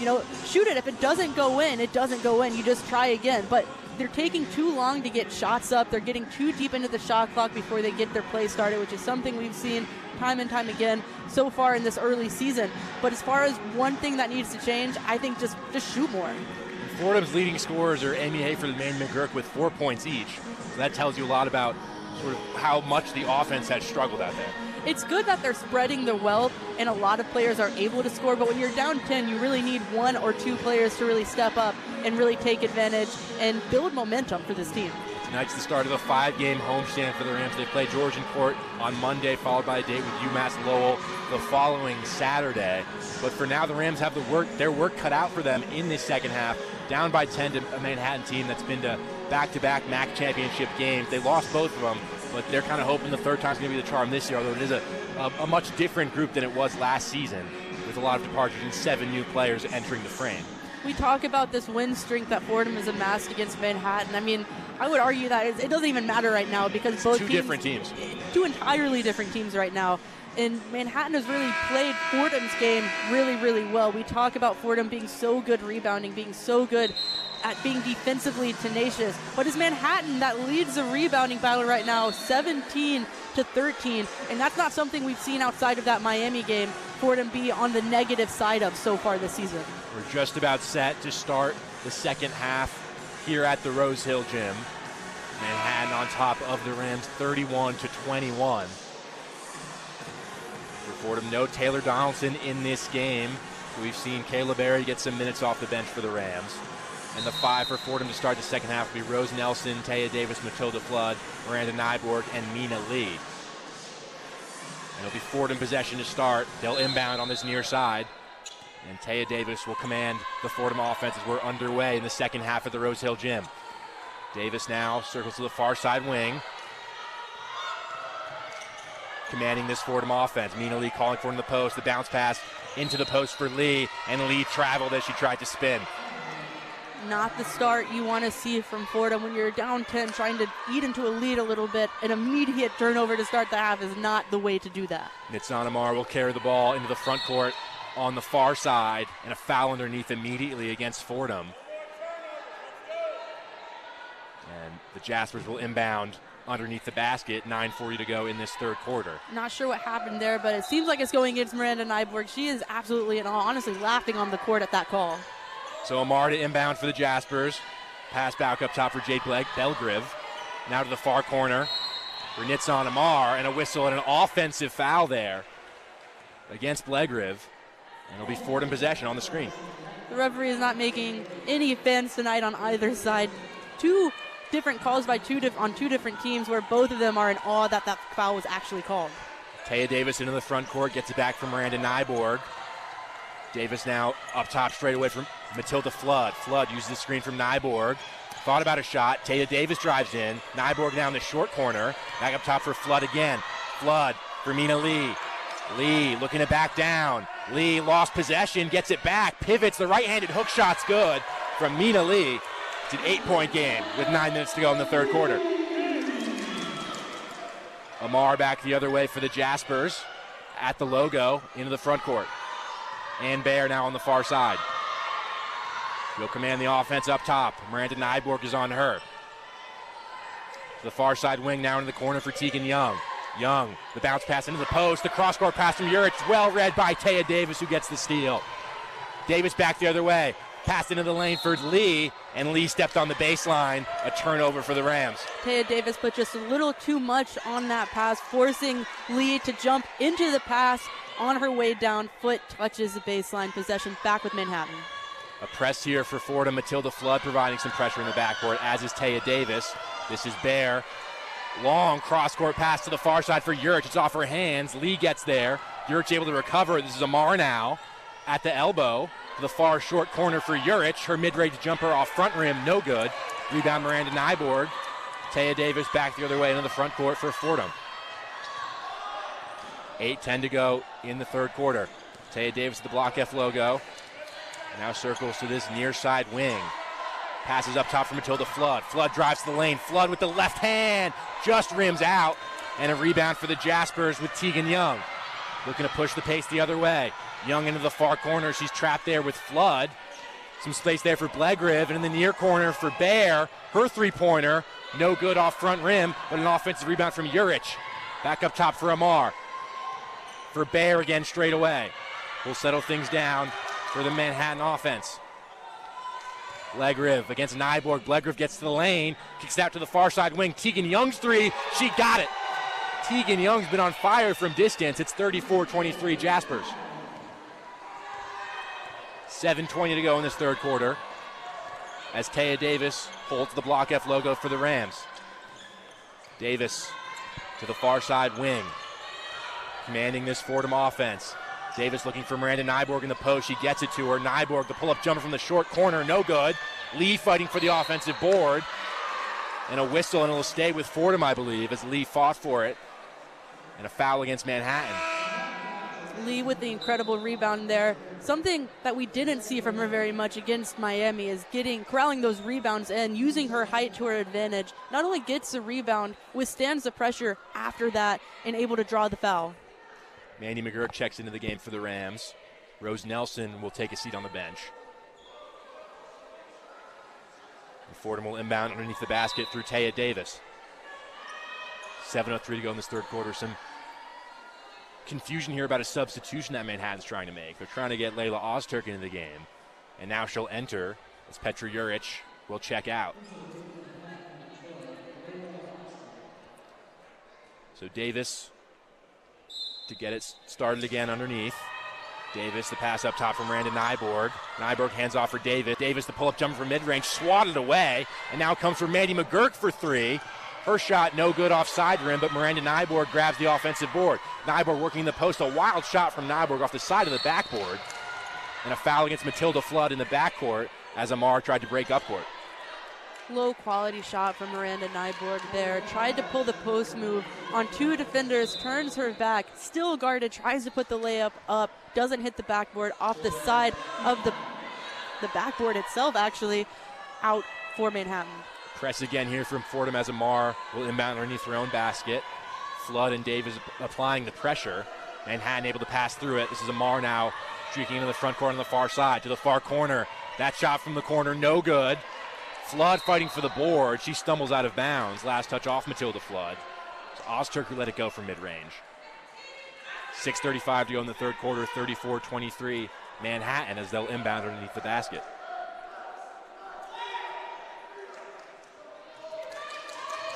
Tegan Young to get it back in for the Jaspers. This is Blegriv, and now Bear to the far corner for Ozturk. Another foul underneath. That's called against Taya Davis. A lot of fouls off ball. Yeah, a surprising amount of fouls off ball. And it's not even like the players are getting called and they're like, okay, that makes sense. It's a lot of off-ball fouls where the players are absolutely in shock that it's being called.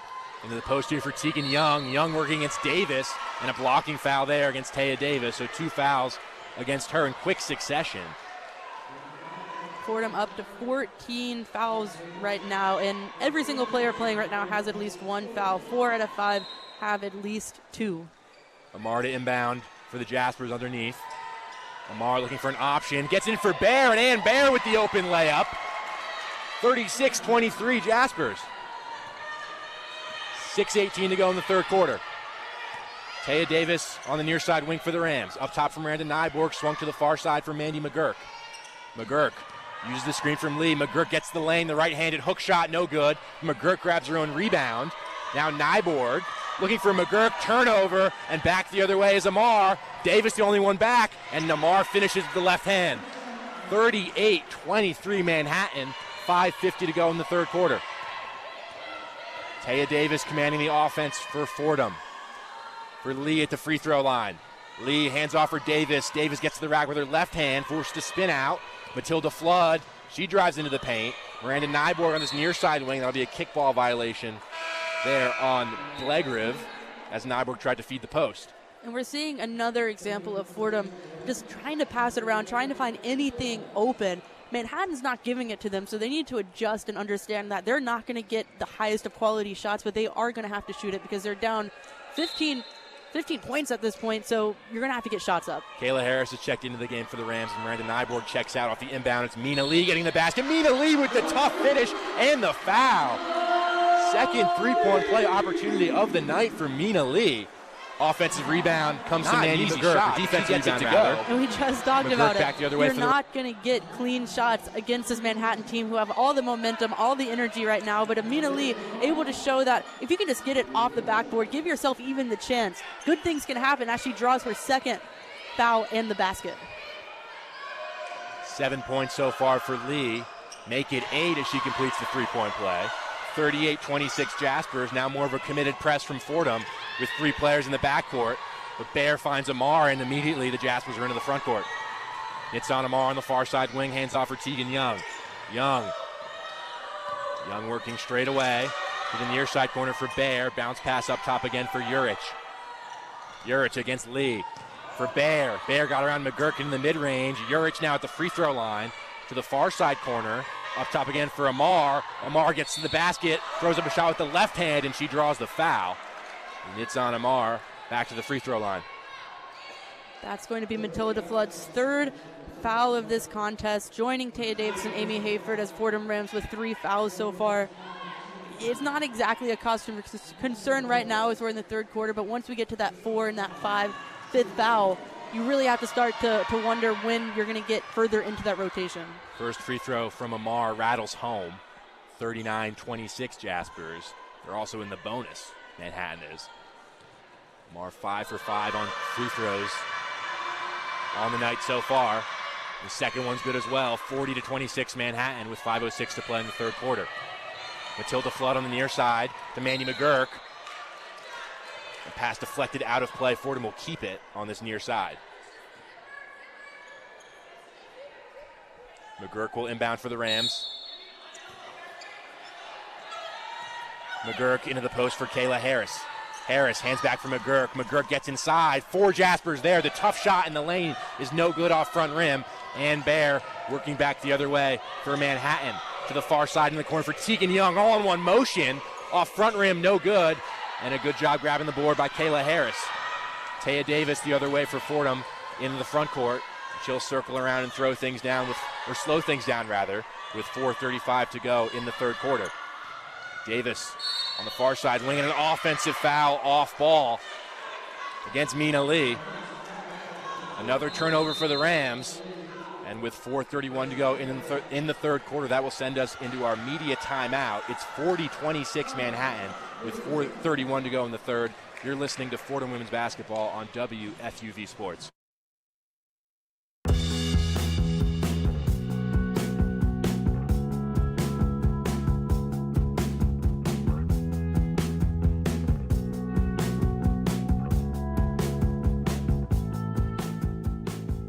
What's up, everyone? I'm Julia Moss, WFUV's 2023 New York Jets beat reporter. Join me all season for game updates, pre- and post-game analysis, and special reports as Aaron Rodgers looks to lead his team to the Super Bowl in his first year in New York. Follow me on Twitter at @JuliaMoss__ for all things New York Jets.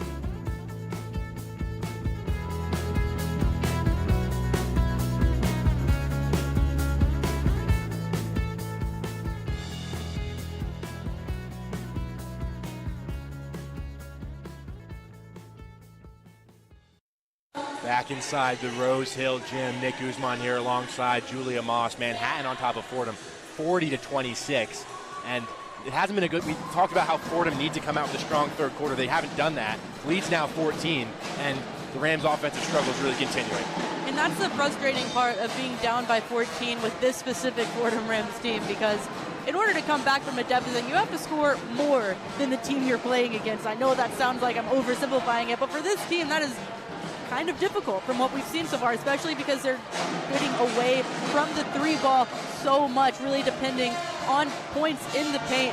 And Coach Mitchell talked before the game about how they want to drive, how they want to push the pressure on the offensive end, draw fouls.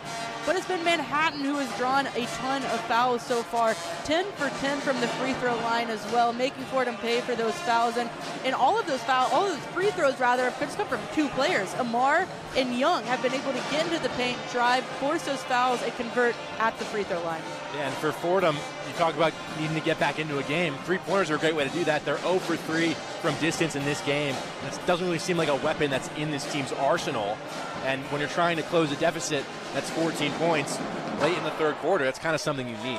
And you really need that three ball from your guards, from your small forwards, and that hasn't happened. Taya Davis, the only true guard who has scored, or who's shot a three rather in this game. You want to see Mandy McGurk letting it fly a little more. She's done that so well at her time at UPenn before coming to Fordham. She's a great three-point shooter, but we've seen her opt for the pump fake going in for a mid-range shot. But you'd like to see, especially with this deficit that we're seeing now, her opt for those three-point falls because they're going to need it. Time is winding down. 4:31 left in the third quarter. There's only one quarter after this, of course. And in order to, like we said before, in order to cut a deficit, you have to score. It's been a nice coming out party for Tegan Young of the Jaspers, who really struggled in their opening two games against Central Connecticut and then against Georgetown.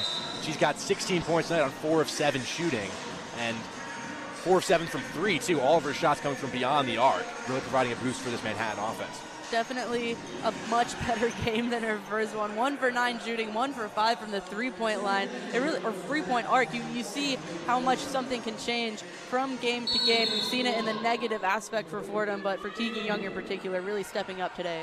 So we're underway coming out of the media timeout. Manhattan have it through Nitsan Amar. Across the timeline, watched closely by Matilda Flood straight away. Amar across over to her left hand, kicks for Urich. The mid-range jumper from Urich off back iron, no good. Last touch off Fordham, though, on the rebound, and Manhattan will keep it underneath. The intent is so right for Fordham. They're going up for those rebounds. They're boxing out, but they're just going in a little aggressive, and when it bounces off their hand, it's so aggressive it's going right out of bounds. This is Ann Baer on the near side wing for Manhattan for Tegan Young straight away. Young trying to create some space. The step back three. Rose Nelson says no. Nelson with the block. Hayford up ahead for Flood in transition. That's more like it. Matilda Flood with the finish. It's 40-28. Now Amar across the Block F logo and into the front court for Manhattan. To the far side wing for Blegriv. Blegriv into the lane. To the far corner for Young. Her three rattles out, and Mina Lee can secure the rebound. Hayford the other way. Mandy McGurk gets to the lane. McGurk's shot blocked away by Amar, and Amar now can gather in the backcourt. Just another example of McGurk driving in when she really should take that shot on the outside arc. Blegriv now on the far wing, gets the baseline, the shot with the right hand, and the foul. Jade Blegriv, chance to complete the three-point play. With 3:25 to go in the third quarter, it's 42-28 Manhattan. And if that call is on Lee, which I think it is, that is the fourth Fordham Ram to enter the 3-foul range in this game. When you're coming back from a lead, the last thing you want to do is have to dial back your aggression on the defensive end to avoid fouling out of the game. Blegriv here will try to complete the three-point play. It rims out, rebound by Lee. Ahead for Rose Nelson, who crossed the timeline for Fordham. In the far corner now, it's Matilda Flood, back up top for Mandy McGurk at the Block F logo. 3:15 to play in the third quarter. Rose Nelson now on the near side, back up top for Matilda Flood. Flood swings it to the near side for Hayford. Hayford crosses over at the free throw line. She lost the handle, taken away, and the pass ahead for Ann Baer. She's all alone. Nelson tries to track back, but Baer lays it up and in with the right hand. 44-28 Jaspers. 2:50 to go in the third quarter. Nelson here on the near side wing. Up top again for Matilda Flood. Far corner McGurk. The entry pass into the post for Mina Lee. Lee working against Urich. Poked away from her momentarily. Lee forced to kick it back out for Amy Hayford. Again into the post for Lee. Lee against Urich. Lee gets inside. Shot off front rim. Gets her own rebound and gets the bounce to go. 44-30 Manhattan.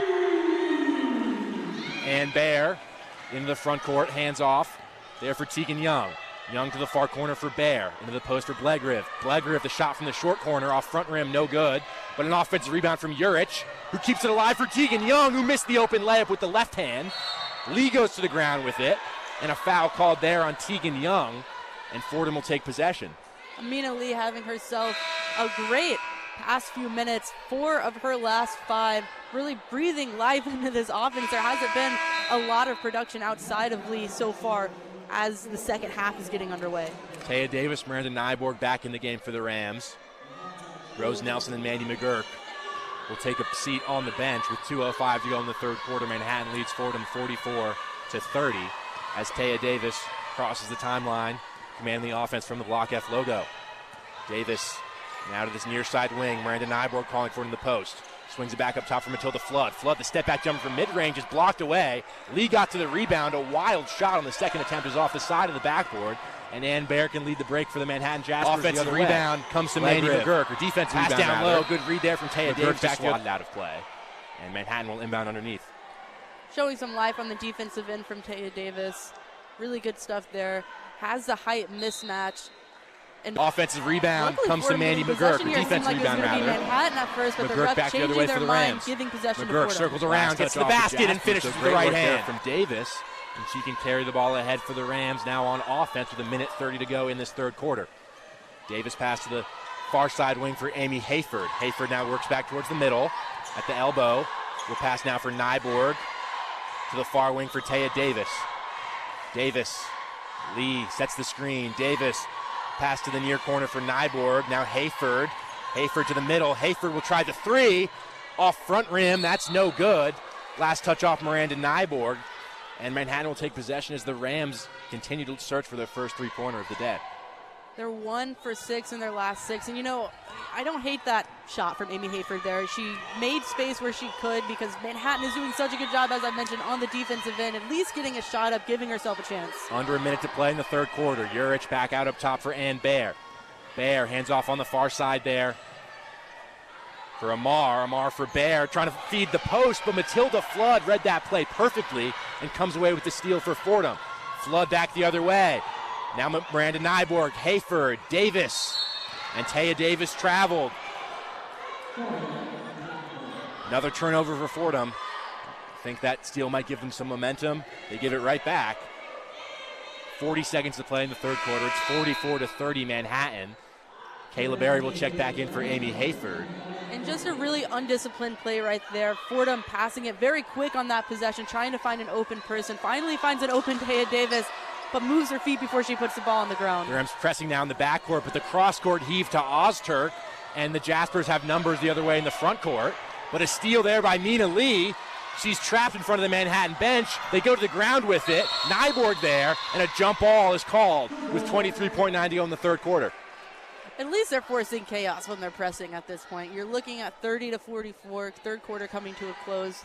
What you need right now is extra possessions, especially if you're not going to be shooting the three ball to gain points that way, because Manhattan is continuing to shoot pretty well, and Fordham not able to keep up. Shot clock turned off, and Baer at the Fordham logo with 20 seconds to go. The Jaspers will hold here for the last shot, 15 to play. Baer still working straight away against Davis. Pass to the far corner there for Amar. Amar back in again for Baer.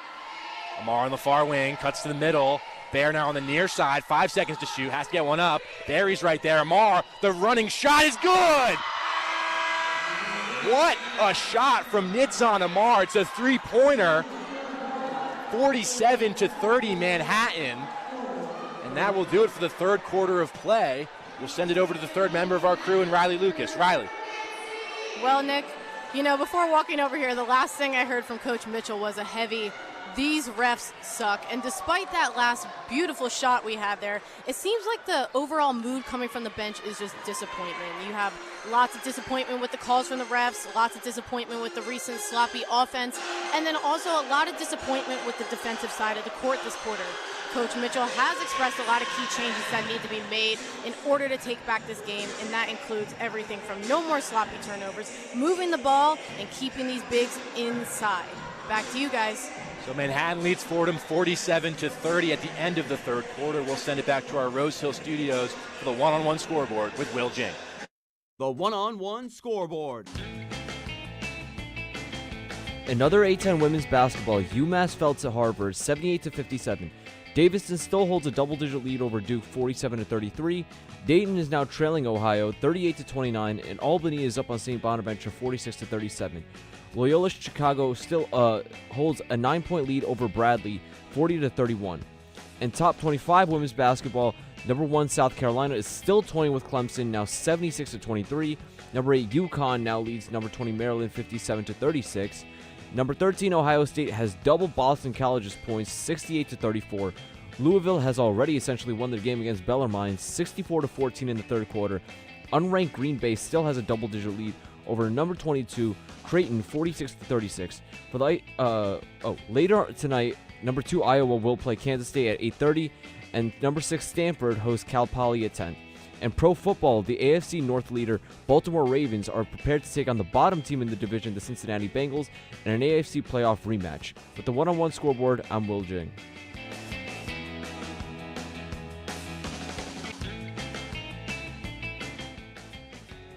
Welcome back to the Rose Hill Gym. Nick Guzman here alongside Julia Moss. Manhattan with a 17-point lead over Fordham. It's 47-30 as we head towards the start of the fourth quarter. And Julia, after Fordham were blown out 78-39 against a very talented Miami team on Sunday, you were expecting a bounce-back performance. You were expecting a response from this Fordham team. Offensive rebound really comes to Mandy McGurk, or defensive rebound, rather. You win the first 2 games, you get blown out by Miami, who's a much better team than the 2 games you played before. You said it best. You expect them to get back on that roll they were on before that Miami game, but instead we're seeing the perpetuation of the issues that we saw in Miami carry over into today. We talk about turnovers. They are still turning the ball over quite a bit. 18 turnovers so far. Definitely not as many as the 30-plus we saw against Miami, but that shouldn't be the baseline goal, is to be under 30. You should not want 18 turnovers in 3 quarters. And then for Manhattan, they're just taking advantage of all the shortcomings that we're seeing from Fordham. They're doing it really, really well. It is a 17-point game. They are 7 for 19 from 3, which isn't an incredible shooting percentage, but when you're comparing it to the fact that Fordham has yet to make a 3-point basket in this entire game, those 1-point differences between 2 and 3 balls really start to add up, and we're seeing it here right now. The Rams shooting just 31% from the field in total, as Fordham will get us started here in the fourth quarter. Taya Davis at the Block F logo commanding the Rams offense as they trail by 17 against Manhattan. Davis looking for an option on offense, still commanding straight away to the near side wing for Amy Hayford. Hayford cuts to the baseline, back out to the wing for Taya Davis. Davis cross-court pass for Matilda Flood. Bounce pass into the post for Kayla Berry. Kayla Berry gets to the basket and finishes. What a spark she's been in the absence of Taylor Donaldson. It's 47-32. Amar, pressure from Matilda Flood, able to advance the ball to ahead for Osterk. Osterk into the corner, wide open 3 from Bear. Rattles out, but a rebound from Urich, and Lee gets called for the shooting foul. Taya Davis just entirely losing her defender right there, and that's Bear is not someone you want to leave open at this point in the game. Luckily, she misses a shot for Fordham, but the lucky bounce for Manhattan right back to Urich, able to get it back and draw the foul. So Petra Urich will go to the free throw line for 2.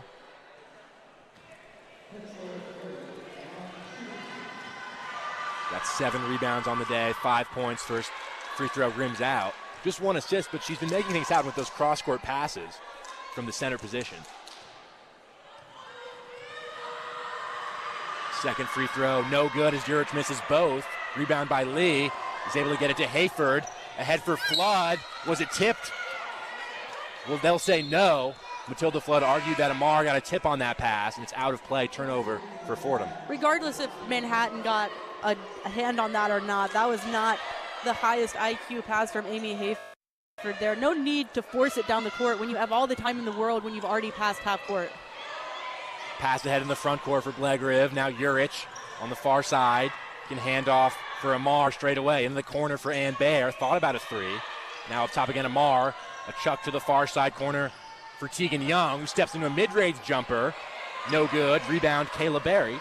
And Taya Davis the other way for Amy Hayford. Drinking down the near side to the far corner for Flood, and now back up top for Taya Davis. Will settle things down at the logo. Davis dishes to the far side for Matilda Flood. Flood up top again for Davis. Gets the screen from Lee. Davis gets to the rack. The right hand. Good finish from Taya Davis. 47-34. Manhattan with 8:25 to go in the fourth quarter. Fordham in a press here, but Amar is able to pass through it ahead for Urich. And now Amar will settle things down at the logo for the Jaspers. Amy Hayford watching her. Amar, 10 to shoot for Manhattan. To the far wing.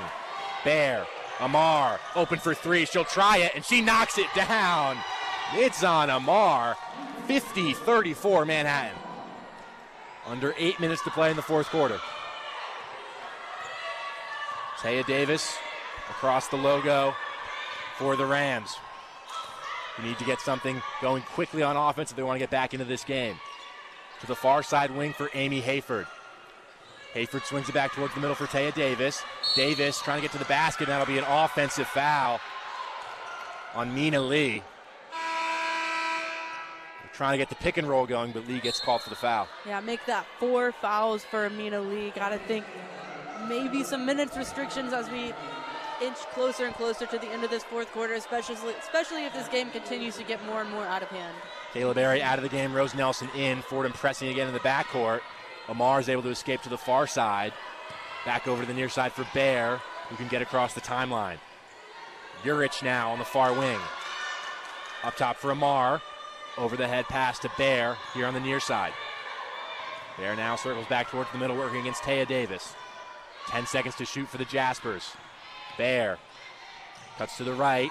Amar now on the far wing. Bear straight away. 4 seconds. Bear steps into a 3, and she knocks it down. Manhattan are raining at threes here in the fourth quarter. It's 53-34 Jaspers. Taya Davis. Whistle and an offensive foul against Davis. He tried to get to the hole. Just everything that could go wrong is going wrong for Fordham right now. And just another undisciplined play there from Taya Davis, extending her arm like we saw in that first half. Again, when you're going to extend your arm like that with the ref right in front of you, this is not a high IQ play. And Bear in the backcourt now for Nitsan Amar. And Bear can cross halfway. 6:48 to go in the fourth quarter. 53-34 Jaspers as Bear faces up with Amy Hayford at the logo. There again as the Jaspers use a lot of the shot clock. Hands off for Amar on the far wing. Amar with 7 to shoot. Amar gets inside. Pass out to the near corner for Young. They have to get a shot up. 2 seconds. Young. Flood right there. It's a shot clock violation. We've seen Manhattan take a lot of time on these possessions recently trying to drain that clock down, but too much time taken there. And if there's one bright spot we've seen from the second half and the end of the first half for this Fordham team, it's been Matilda Flood's unwavering hustle on every single play, able to force the no shot there from Manhattan.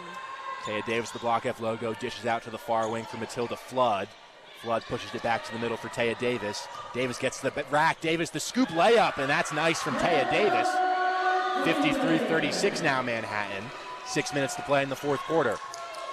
Bear and Amar combining to get it up across the timeline. And on the far side, Bear and Amar will settle at the logo. Under 6 to play.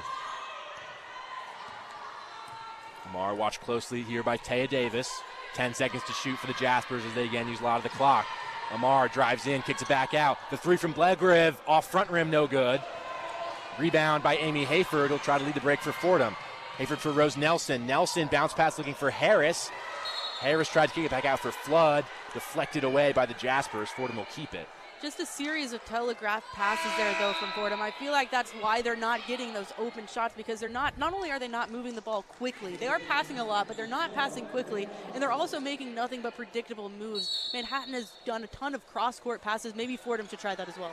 Rose Nelson here at the elbow, gets the baseline. Nelson gets it up with the right hand, whistling a foul against Manhattan. Rose Nelson will shoot 2 from the free throw line. It's 53-36 Jaspers with 5:31 to play in the fourth quarter. But a mountain to climb here for Fordham. 9 made three-pointers from the Jaspers compared to 0 from the Rams. It's one of the major differences of this game, as the first free throw from Nelson is no good.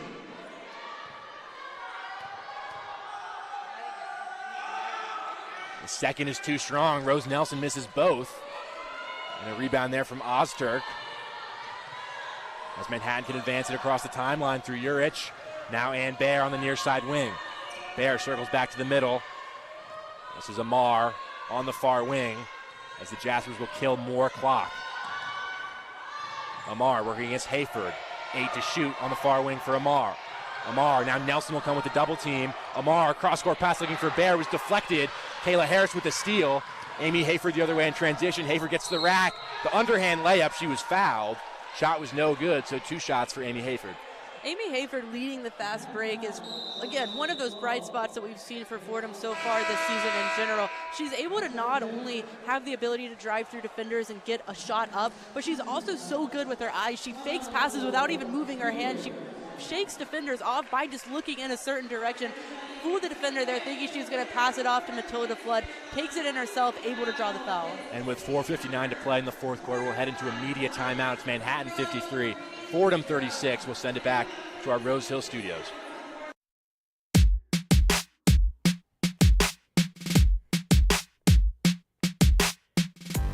Hey guys, it's Nick Palmer, your New York Islanders beat reporter for the 2023-2024 NHL season. Tune into my Twitter at NickPalmer55 for live game updates in addition to pre- and post-game analysis. To get updates on all things Isles, follow me as the Blue and Orange try to bring another Stanley Cup championship to Long Island.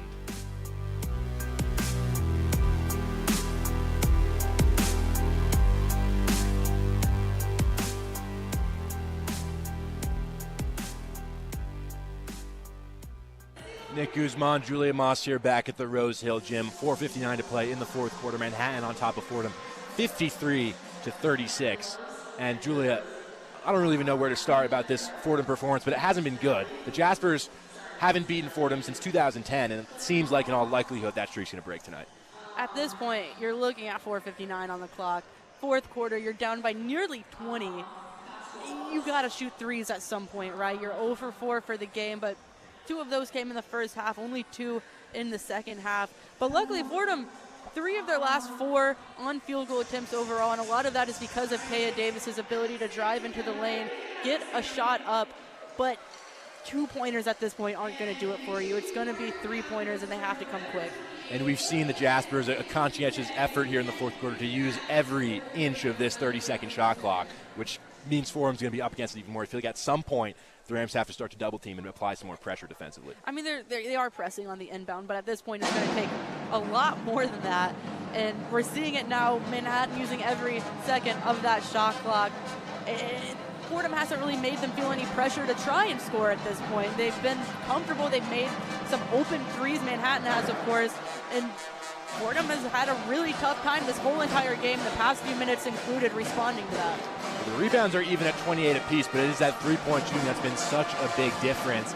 Manhattan shooting 39% from deep, 9 of 23.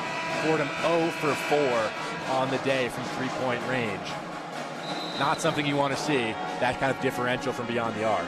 And as I said before, it really has been the small things that have added up over and over and over again for Manhattan. They just have this, they've done a really good job at doing the things Fordham has done bad, but well. You look at the stats and they're pretty even, but it is that three-point shot. It is those free throws, forcing fouls, which is something they had issues doing themselves, Manhattan did, just a game ago, able to correct their own mistakes and also force Fordham into that same mistake they had against George Washington. So Amy Hayford will shoot 2 free throws here coming out of the media timeout. Another damning stat for Fordham, just 3 assists as a team tonight. 3 assists as a team. Tells you they're not really playing team basketball as Amy Hayford makes her first free throw. And Manhattan has done an incredible job on the defensive end, and that 3 assist stat really is because those points that we're seeing them score is because of fast break drives into the paint, not really because of their passing ability. Second free throw, no good from Hayford. Loose ball on the rebound, last touch off Manhattan, and Fordham will keep it. Offensive rebound comes to Mandy McGurk, defensive rebound rather. McGurk back the other way for the Rams. McGurk circles around, gets to the basket, and finishes with the right hand. Taya Davis commanding the offense at the logo. Gets to the paint with her right hand. Davis, nice pass inside for Lee. Blocked away, but a foul there on Blegriv. And Mina Lee will shoot 2 free throws. And that's the benefit of making a few fast break driving layups for Taya Davis. They're going to commit when you drive in on that 4th time, leaving Amina Lee wide open, forcing a Manhattan player to come in and try and foul her before she can get the open layup. Lee's first free throw, too strong and can't get the bounce. No good from Lee, but she's got 10 points, 9 rebounds. One of the bright spots for Fordham, you can say, in this game. Second one also no good from Lee. This time Durich can secure the rebound for Manhattan. In the backcourt, the pressure from Davis got her hand to it, and it's a turnover. Fordham lucky to get possession there, but right before, the referees missed what I believe is an absolutely blatant travel call with Urich under the basket. Fordham applying pressure, forcing bad passes, and what should have been a called travel. So Amy Hayford will inbound underneath the basket. flips it up top for Kayla Berry. Berry at the elbow, gets to the lane, now hands off for Hayford. Hayford, the scoop layup, no good off the backboard. Urich secures the board, and Bear streaking up the far side for Manhattan. She's told to slow things down, and she will with 4:30 to play in the fourth quarter. It's 53-37 Jaspers. A double team comes up top against Amar. Now Bear. Fordham now pressing like crazy on defense. Blegriv down low for Urich, swings it to the near side, but great passing for Manhattan to avoid these Fordham defenders. It's on the far side now with Amar. The near side for Berry. 3 seconds to go, 3 seconds to shoot rather, and Bear the three from the near side, no good, and Mina Lee able to grab the rebound. 4 minutes to play. Taya Davis across the timeline for the Rams. Davis gets the screen from Lee. Two Manhattan defenders right there. Davis looking to get to the paint. Can't pass out of it, and a turnover. Petra Urich with the steal. But Davis gets it right back in the backcourt. Nice move. Quick hands from Taya Davis. She lays it up and in. 53-39.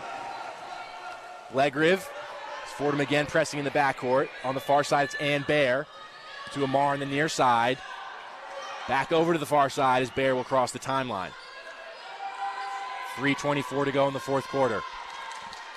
Ann Bear holding at the logo, working against Matilda Flood. 10 seconds to shoot for the Jaspers. Bear driving in on our left side, kicks back out for Blegriv. The shot from the free throw line, no good. Kayla Berry went up for the board. They go to the ground with it. And a whistle and a jump ball. 3:07 to play in the fourth quarter. Rose Nelson checks back into the game for Fordham. Kayla Harris checks out. And the Jaspers will inbound. Possession arrow in their direction. Amar. And a foul off ball against Fordham. That's against Matilda Flood. There are just so many fouls being called. We talked about the off-ball fouls at first, but in this half, there's been a lot of shooting fouls too. Refs going back to their tendency to call those off-ball fouls now. Amar gets in up top to Blegriv. Now Ann Bear straight away, passing the post for Urich with the spin. Petra Urich, and a jump ball called. This time possession arrow for Fordham. You take the wins where you can get them at this point, but you look at this lineup right now. Mandy McGurk sitting on the bench is a little confusing. When you need three-pointers, you need to put your guards in that will shoot them, and right now, this is not the lineup that'll do that. Amy Hayford for Fordham at the Block F logo. Under 3 minutes to play in the fourth quarter. The Rams trail Manhattan by 14. Hayford now on the far side wing, gets the mid-range. Hayford to the basket. The scoop layup, no good. And at last touch off Hayford. She tried to grab her own rebound. Manhattan basketball. Just has not been Amy Hayford's day. 2 for 6 shooting, up to 3 personal fouls and 4 turnovers in this game. And Bear up ahead for Blegriv at the Fordham logo. And Bear now on the far side can slow things down for Manhattan College. Bear gets around Rose Nelson. Wide open in the corner is Urich from the mid-range. Urich's shot clanks out. Rebound from Taya Davis. Davis pushing the tempo for the Rams. Davis gets the lane. Davis the scoop layup with her right hand, no good. And a rebound there for Manhattan from Amar. She's fouled by Matilda Flood. 53-39 Jaspers with 2:14 to go in the fourth quarter. And the Jaspers are in the bonus. Make that 4 fouls for Matilda Flood, joining Amina Lee and Taya Davis in the 4 foul club. And you know, when you get up to 24 personal fouls in the game, you're in the bonus already. It's just really capping off what's been a really poor performance for Fordham in this one. So 2 free throws coming from Nitsan Amar. And checking into the game is Cassidy Mahaney, number 14, who hasn't played in the last 2 contests after playing the season opener. In all respect to Cassidy Mahaney, but it feels like when you're putting in the freshman who hasn't gotten minutes since the opener, the white flag might be being raised at this point. First free throw is good from Amar. So Mahaney will get some minutes here with 2:14 to go in the fourth quarter, but that does seem like Fordham have conceded here at the Rose Hill Gym. Second free throw, no good. Rebound by Matilda Flood, breaking back the other way. Feeds up ahead for Amy Hayford to the corner for Cassidy Mahaney on the near side. Kicks it back out up top for Taya Davis. Davis crosses over and now retreats back to the Fordham logo. Rams have to go fast if they want to get back in this game. There's 13 seconds to shoot. Mahaney in the mid-range for Lee. Mahaney again up top for Taya Davis. They've got 5 seconds to shoot and a whistle and a timeout here from Coach Bridgette Mitchell. A minute 50 to play in the fourth quarter. It's 54-39 Manhattan. But, Julia, that possession just taking way too much time for the Rams. And at a time where you really can't be taking a long possession deep into the shot clock. It really just seemed like there was confusion on the offensive play itself. Coach Mitchell obviously not liking what she's seeing on the court. Just really no attempt to get a good shot or even a drive to the basket. Just kind of mindless passing around the three-point arc. Really frustrating to see, especially when there's a minute 50 left and you're down by 10 plus. Like, who cares to shoot it at this point, because you won't come back into this game. And I don't know, maybe they have raised a white flag, but you won't have it. You won't give yourself a chance if you're not at least shooting three-pointers. And they've been stuck at this 0 for 4 mark for pretty much the entire second half, which is super mind-boggling because they've had a sizable lead since midway through the second quarter. So the game plan into how they could have come back really, I feel, has been flawed, and the way they're trying to run an offense right now, furthermore, really proves the point of, you know, if they wanted to come back into this game, different decisions should have been made. But beyond just the three-pointers, it seems like the entire half-court offense for the Rams has been really dysfunctional out there. This team's at their best in transition. They haven't been able to do that a lot against Manhattan. When they've had to set up in the half-court, there's really not a lot going on offensively. And it's just, what it boils down to for me is the passing ability, because you're not setting your teammates up for a good scoring opportunity. If all of your baskets are being made on the fast break, or because of some really quick, and to their credit, a really good layup move under the basket, I mean, that just speaks to your ability to set your teammates up for good passes. On Manhattan's side, we've seen open threes all game long. We have not seen an open player on Fordham behind the three-point arc one time in this entire game. And unless Manhattan's team is full of just all defensive player of the year candidates, which they've proven they're not, it comes down to Fordham's ability, again, to just set your teammates up for a good pass. Fordham, 17 of their 39 points have come off of turnovers. So besides that, it's 22 points that are just 22 points in a setup of a half-court offense. And that's what, if you want to win games in Division I basketball, that's just not going to fly, and that's not flying tonight. They're a minute 50 left. I think it's fair to say they're going to lose this game. So it'll be interesting to see, you know, what they try and take from this moving forward. The Rams have 6 seconds to shoot coming out of this timeout from Coach B. They trail Manhattan 54-39, a minute 50 to play. Cassidy Mahaney will inbound on the near side coming out of this timeout. It's the start of a 5-game homestand for the Rams. They'll play Georgian Court on Monday and UMass Lowell the following Saturday. Mahaney will inbound, gets into Taya Davis up top. 5 seconds to shoot. Fordham have to go fast. Into the corner for Mahaney. She'll shoot a three, and Cassidy Mahaney stepped out of bounds as she received that pass. Another turnover for the Rams. Kind of a broken play to begin with. First of all, of course, she steps out of bounds, so the shot wouldn't have counted anyway, but tips off the top of the backboard, doesn't even get close to the rim. Flood pressing in the backcourt. She's called for the foul, and Manhattan will shoot more. 5 fouls for Matilda Flood now. Every player who has touched a ball tonight has earned a foul except for Cassidy Mahaney, who is still working on getting up to 2 minutes of play so far in this one. 54-39 Jaspers, a minute 45 to go in the fourth quarter.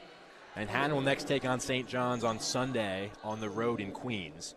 Looks like they're going to improve to 2-1 on the season. Their loss came to an Atlanta Tenfo in George Washington in their last game. It will be Jade Blegriv at the free throw line. First free throw is perfect.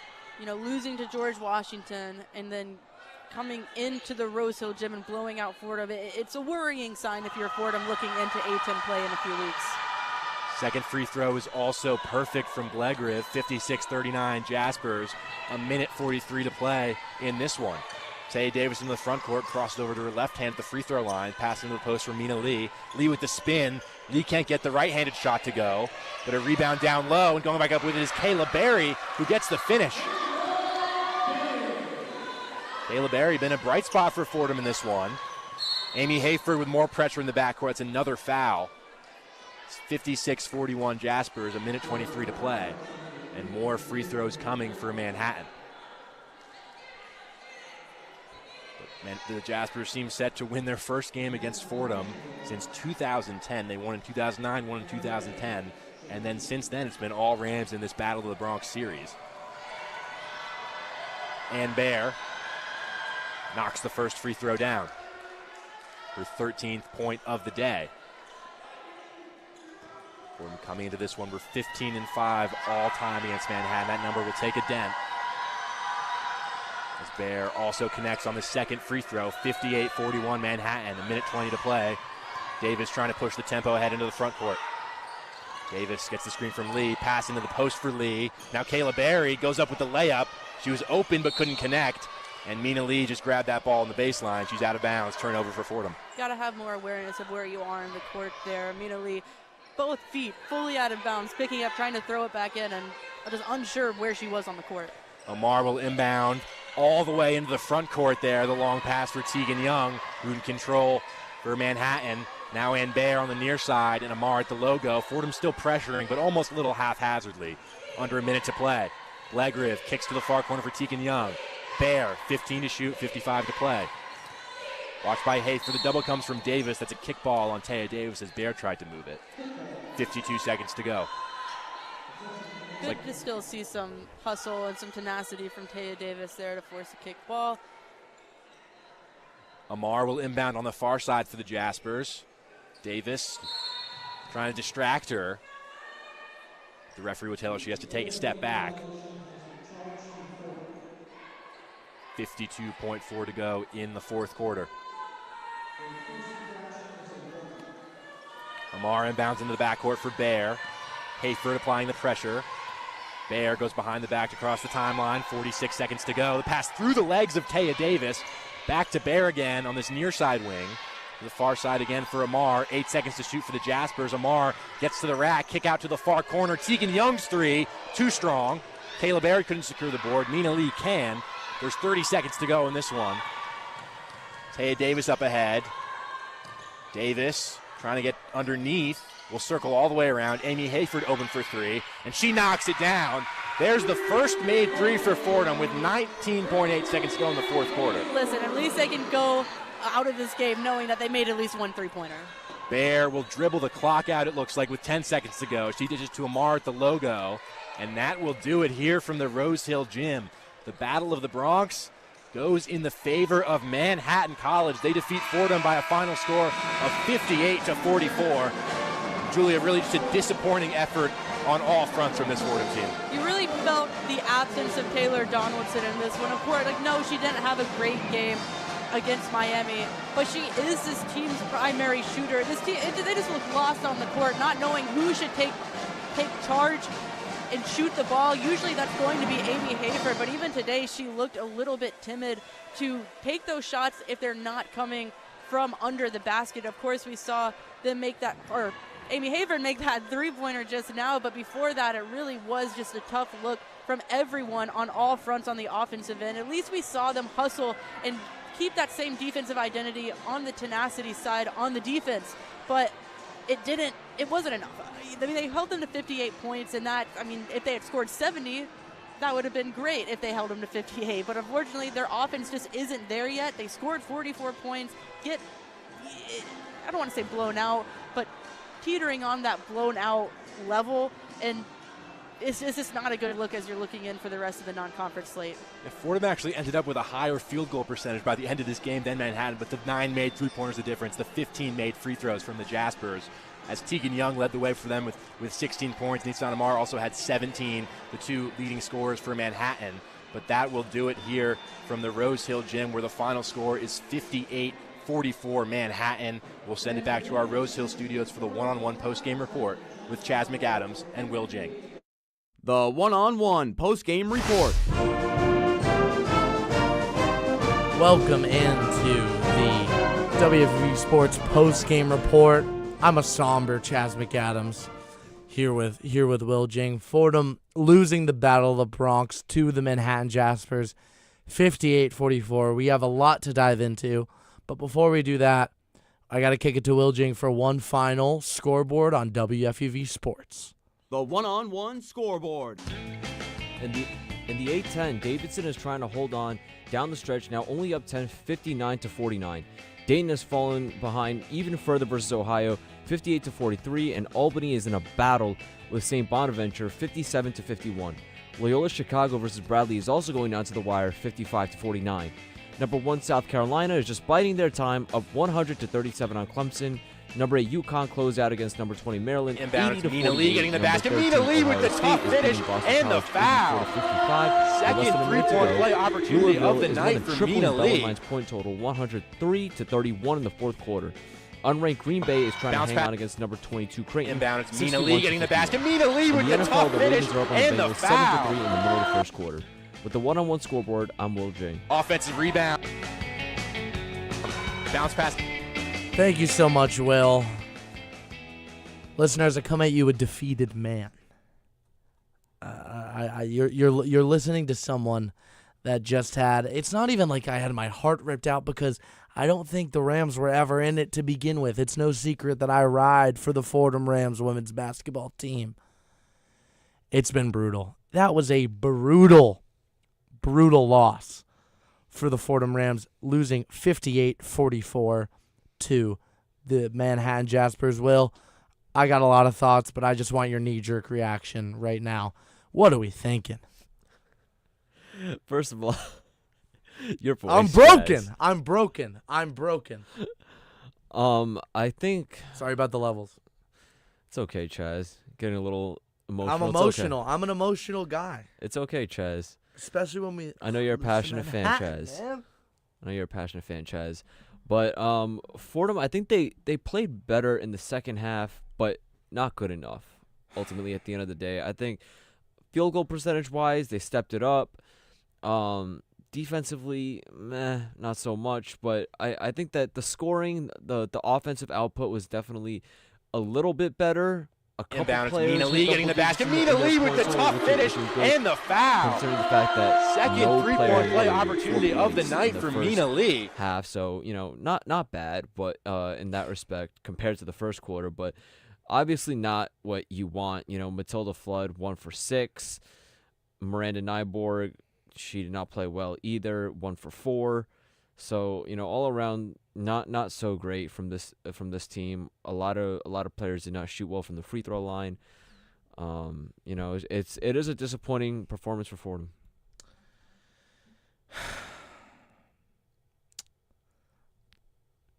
I don't know if it is all the players on the floor. I don't even want to say blame because I'm trying to stay as positive as possible because I'm in a dark place right now, Will. I'm in the depths of my human soul.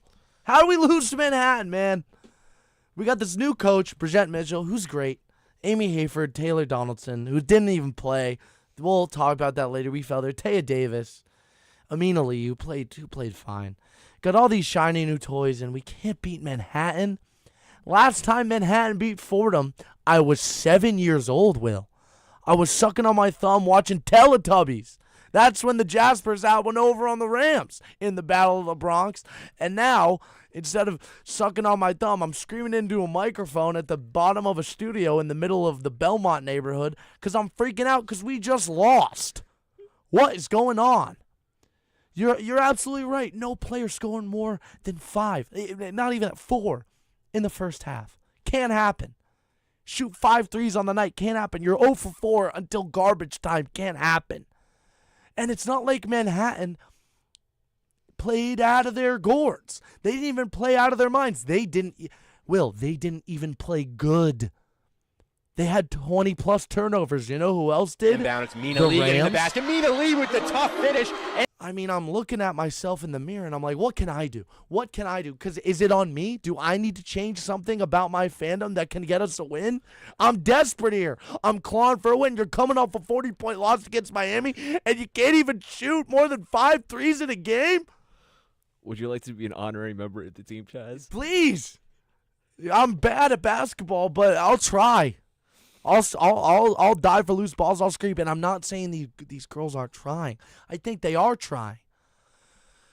I just don't know if it's enough. I think we need to see some more in-game adjustments from Brigitte Mitchell. I think the offense is a little stagnant in the half court. They couldn't get anything done, and I don't know if that's on the part of the girls on the floor that can't execute, or the offense just might be broken. I don't know. I'm there at practice. I see it. They work it to perfection, and then they put on the unis. They get under the brightish lights of the historic Rose Hill Gym, which are pretty dim because it's over 100 years old. Over 100 years old. and they just can't execute in the half court. We're running on fast break only offense like the first half of the 2019 Raptors. And I'm not saying they're a championship team like those Raptors, because guess what? The Raptors had to figure it out. You're really living up to that man I love Fordham shirt. I like Fordham.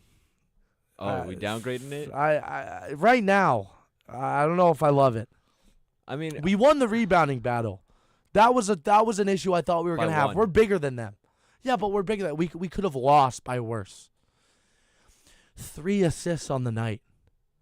Guess for which player had 3 assists on the night? It wasn't one player, it was the whole team. 3 assists on the night, Will. Manhattan only had 13. Isolation scoring. That's when I'm thinking back on it, I think the offense might be a little bit not broken, but needs tweaking, because I can't think of girls that play at the Division I level that wouldn't naturally get more assists in an offense that worked.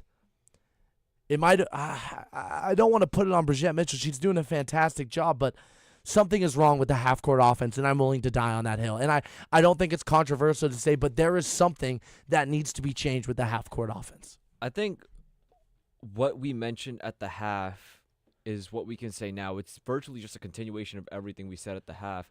Nothing too much changed. In a lot of ways, Fordham was okay keeping up with Manhattan. Rebounding-wise, they won the battle on the glass by 1. Field goal percentage-wise, Fordham was actually better. But like you said at the half, three-point percentage-wise, Fordham shot 1 for 5. Manhattan was 9 for 25. That's a big difference. At the stripe, Fordham only shot, this is really bad, 50%. 50% from What is it with the teams that play in the Rose Hills Gym? They can't make their dang free throws, man. The men did it against Cornell. They played like garbage from the line. And now you're shooting 50. They're free. They're free throws. It's called the charity stripe. I'm disgusted. As a Fordham women's basketball fan, I'm genuinely disgusted. I gotta get your final thoughts. I've been rambling, and I'm sorry. I gotta get your final thoughts on this game. Do you think Ben Simmons was maybe teaching them how to shoot free throws? Give me your real final thoughts on what the Rams can do to turn it around in their out of conference play. I think you need to come into the game mentally ready to face challenges. Ready that you're gonna miss shots, and you have to be able to move on from it. Not being afraid to shoot. I think that a big thing, especially in this game, is free throws. Make sure you make your free throws, practice them. I don't care if you spend a whole practice with the whole team just shooting free throws. Split the team in half. One half is at one side of the court, another half is at the other side of the court. I think they need to. You said they're a bigger team. They need to rebound better. Winning the battle on the glass winning the battle on the glass by 1 is not impressive if you're a bigger team. You need to be winning by much more than that. Sloppy turnovers too have been gross. Limit your turnovers. That's another thing. 22 turnovers in a game is abysmal. And Manhattan was abysmal on that end too. But you have to limit your turnovers. It's virtually free points a lot of times for the other team if because it just leads to a fast break. So I think that's one aspect. Just take care of the basketball, and I think that if they shot better from the stripe and if they limited their turnovers enough, they could have had a chance to win this game. But obviously they didn't do that. I think they did a good job of attacking the paint. They had 30 points in the paint. That's not bad, but they didn't do too much else. And I think that overall again things just add up. I'm dying here.